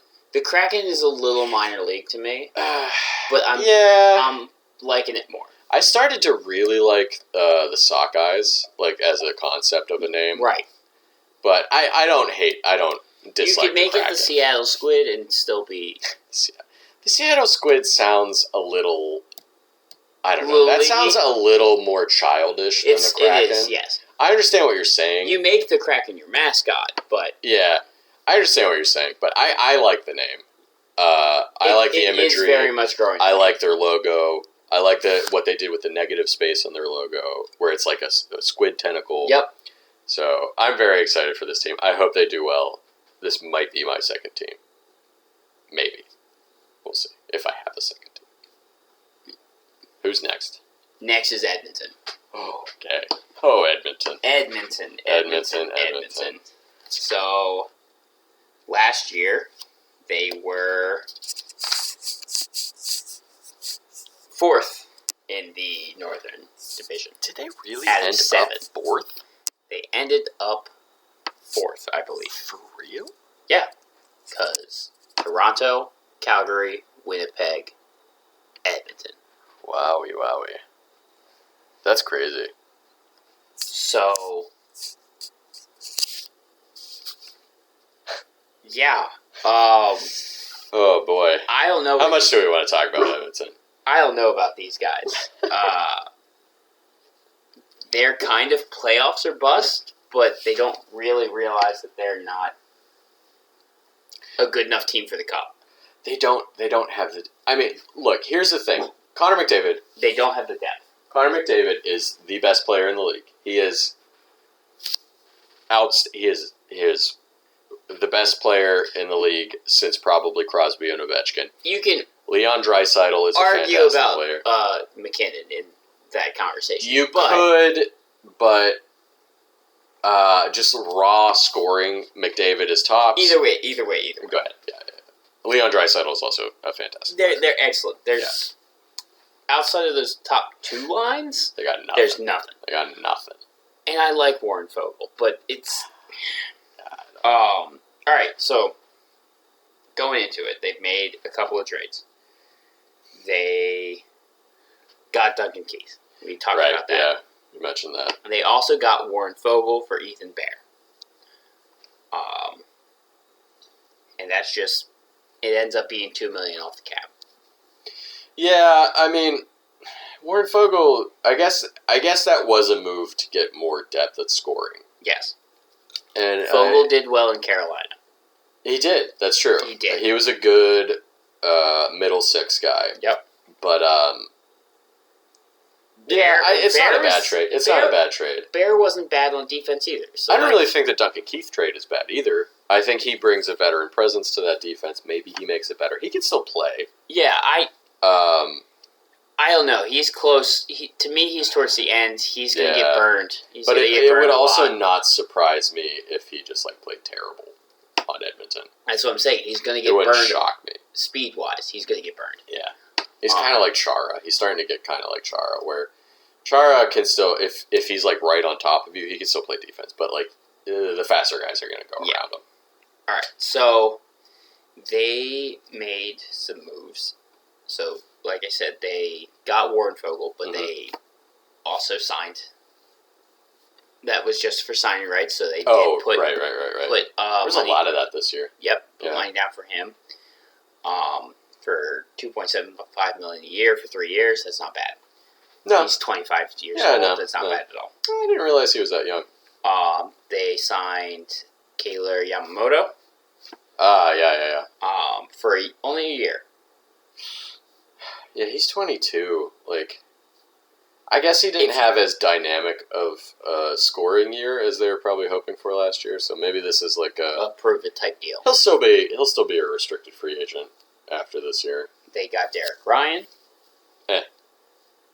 Zach Hyman. For Zach Hyman's pretty good. 7 years. It's a long contract. $5.5 million a year. That's not that bad. That cap hit's not that bad. The cap hit's not bad, but it's a long contract because he's 29 years old.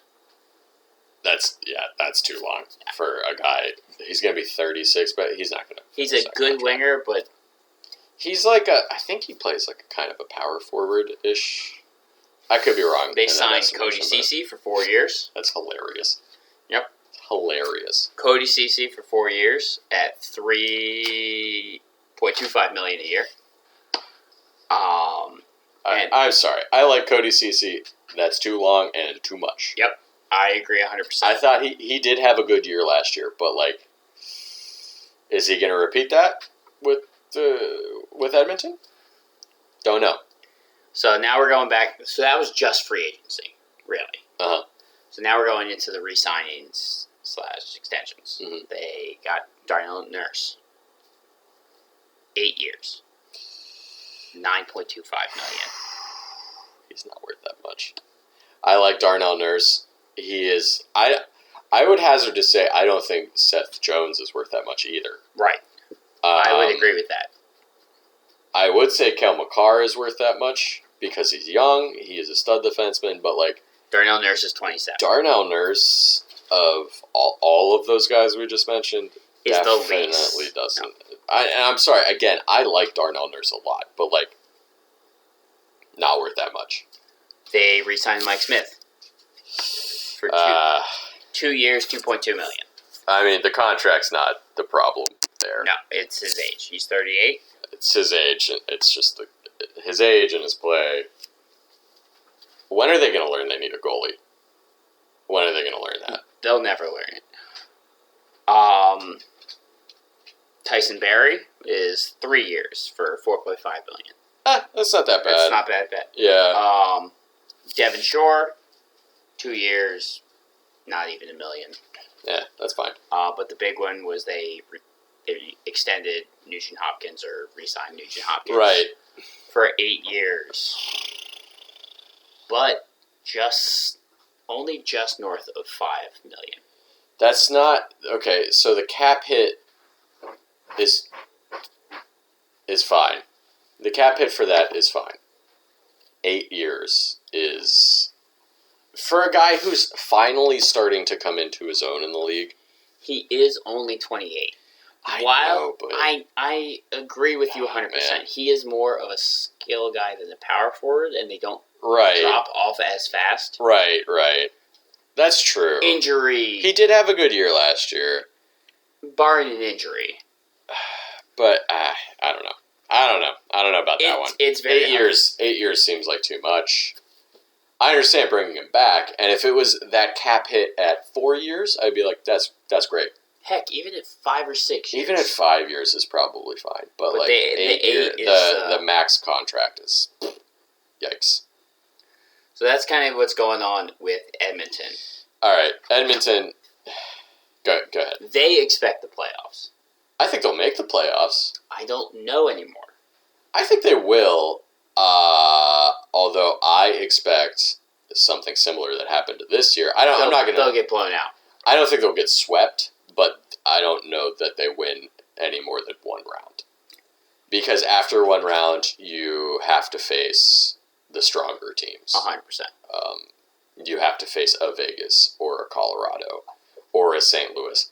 They're not going to beat any of those teams because those teams have depth. They have defense. They have goalies. I like Mike Smith a lot. He is not. Oh, actually, his numbers aren't that bad, but he's 39. He's 39. I don't think you can lean on him as your starter. And then Mikko Koskinen, who's their backup, who you're paying more than Mike Smith, is not a starter, and that's like an issue, you know. Yeah. Koskinen, they signed to that very questionable contract last year or the year before.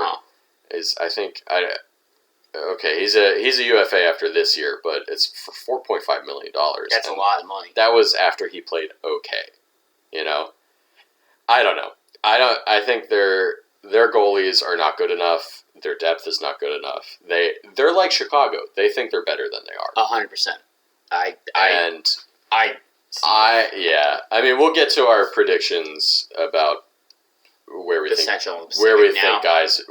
the teams are gonna like lay out in a moment. But let's finish up with I believe the Sharks are the last. The Sharks are the last one. San Jose. So they were last in the Western Conference last year. They're bad. They were bad. Team. They're going to stay bad. They are at the bottom of the barrel, if not. They might rival Buffalo as the worst team in the league. Ooh, I would say the Coyotes. The Coyotes are really bad. I'm sorry, any Coyotes fan. Your team is trying to be bad this year. The Coyotes know they're going to be bad. That's fair. At least with the Coyotes, you can tell that they're like not really trying. They're trying to like win the lottery. I don't know if the Sharks realize their door is shut yet. I don't know. I don't know if the Sharks realize how bad they're going to be. I agree with you. I think the Sharks are going to be bad. They are like the 2018 Orioles, which think they think they're still in the running. Yeah. And then they lose over 100 games. Woo. Yeah. So in their free agent signings, they got Aiden Hill, which again came from a trade. They extended him for. I think it's fine. They didn't really give up that much for him, but is he really starter? How much did they give him? They only gave him $2 million. Oh, I thought you were going to tell me they gave him like $5 million. Aiden Hill, James Reimer, they also signed for $2.25 million. I did not Those are their starter goalies. I did not realize they signed him. Those are that's their right. two Martin goalies. Jones left. That's it. I forgot. Those are their two goalies. I forgot Martin Jones. James Reimer's okay. Aiden Hill's okay. They're not horrible, but okay isn't going to win you in this league. They just got their two goalies. This year. Yeah. They got Cogliano. For a year, $1 million. It's not a bad. He's on the back end of his career. Yeah. They're not overpaying him. It's only a year. They got Nick Bonino for 2 years, $2 million a year. It's not bad, I guess. He's 33. Yeah. He's towards the end of his career. Don't get me wrong. I like Nick Bonino. Yeah. He's a great third line center. Sure. He's not really going to help too much with this team. No. He's not a dynamic goal scorer.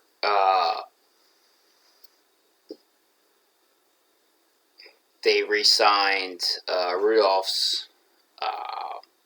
My handwriting is shit. Hold on. He has an odd name, if I remember correctly. Begins with a B. There it is. Rudolph's. Balcers, sir. They re-signed Rudolph Balcers and Dylan Gambrell.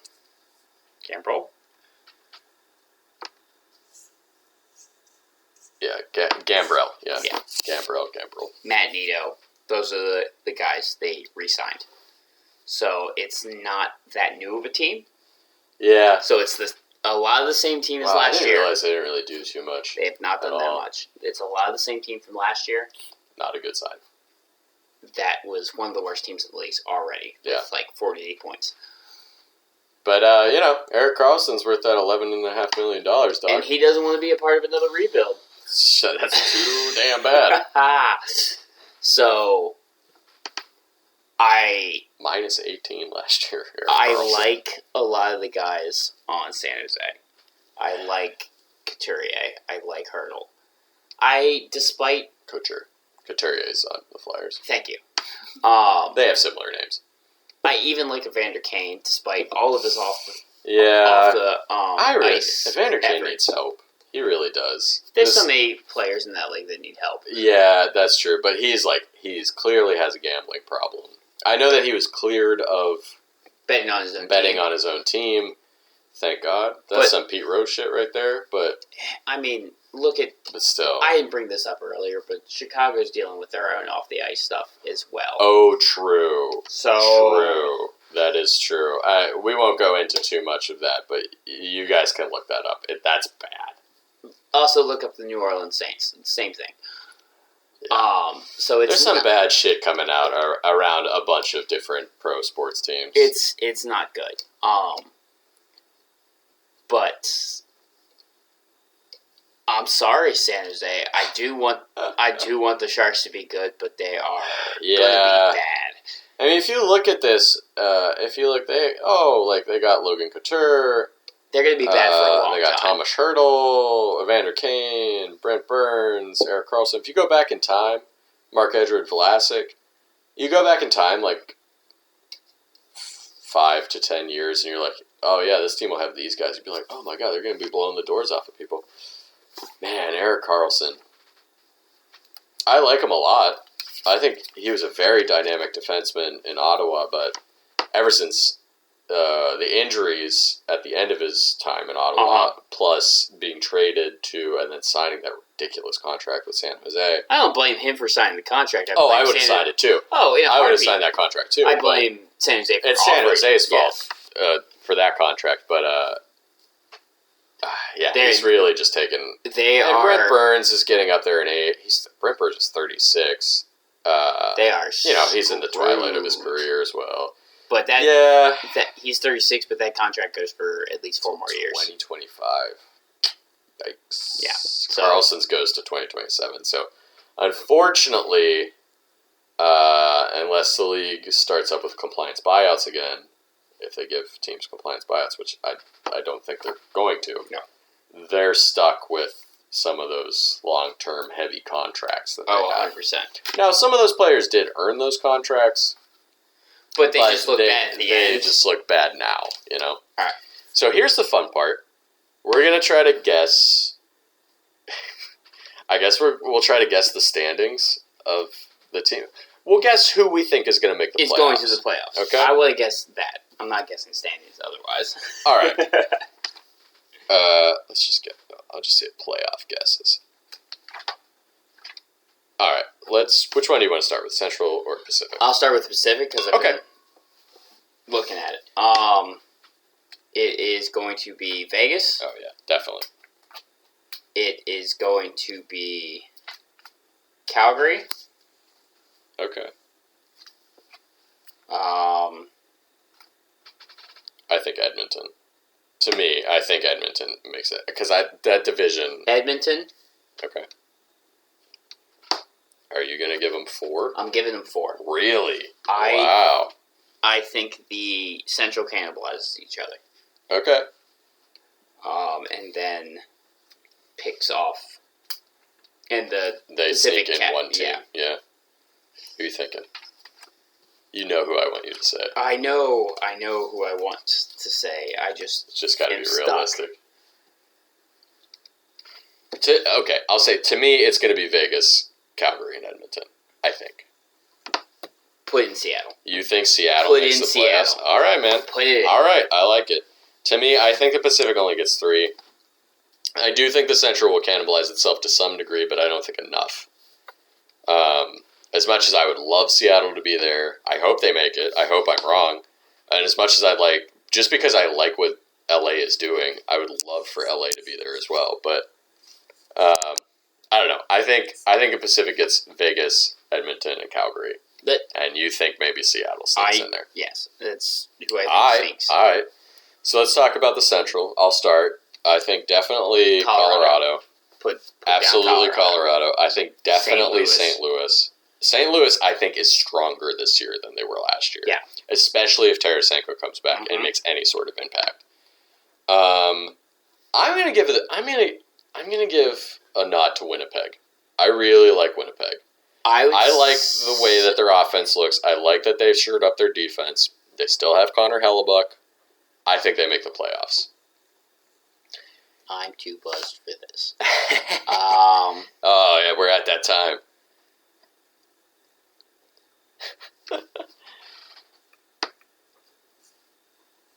I think that Dallas sneaks in there too. I'm thinking Dallas. I think Dallas sneaks in there too. And Winnipeg. You think Dallas and Winnipeg too? Yeah. Okay. Well, I don't see Nashville. I'm saying I see 5 teams making it. Definitely the Coyotes are going to miss. Sorry, Coyotes. I didn't even look at sorry, Coyotes fans, but I don't think you guys are going to make the playoffs. I don't think your team's trying to make the playoffs this year. I don't think Minnesota makes the playoffs. I think Kaprizov will be dynamic again. I hope for Minnesota's sake that he's dynamic again, but I think their center depth is too much of a question. I think he'll earn his contract, but I think their goaltending is too much of a question. And like I said before, if 2 out of the 3 of them are a question mark, then, what are you going to do? 100%. Who do I lean towards as the 5th one? I want to say Nashville, I guess. For me, it's either Nashville or Chicago that I think sneak in. See, I personally don't have Chicago. Which is why I obviously I'm going to say Nashville. Like I said during their preview, I think Colorado thinks it is better than it is. Nashville, at least, definitely has a good defense and theoretically has a good goaltending. Right. And if they can get any semblance of scoring punch out of their forwards, even middle of the pack, I think they are definitely a playoff team. I don't know if they're going to get that. I don't know if they're going to get that either. That has been the problem with Nashville for a while. That's a good point. That is a good point. Even before Johansson and Matt Duchene, they've never really had like a blow-your-doors-out offense, ever. Personally, I think Seattle's defense and goalies are good enough to win against weaker teams. You might be right. I can't wait till the end of the season, like when we're doing our playoff preview, and somehow Minnesota wins the Central Division. I can't wait for it. I would love after I'm shit talking, or the Coyotes somehow make the play. Phil Kessel scores 75 goals and they make the playoffs. Sure, he can score 75 goals. They're still not making the playoffs. I don't think they want to make the playoffs. Is my point about that. Well, anyway, so that's our show. Thanks for joining us. Thank you so much for joining us. I hope it was entertaining. I'm sorry for the dog. The dog or any other things. Again, this is our first show. It's going to be a learning curve. Hopefully we will get better with time. But hopefully it was fun. Hopefully you liked our light shit talking. Next episode is going to be the East. There's going to be more shit talking. I can guarantee you on that one. But I'm looking forward to it. I know Clay is looking forward to it. I hope you're looking forward to it. And we will see you then. Bye. Bye-bye.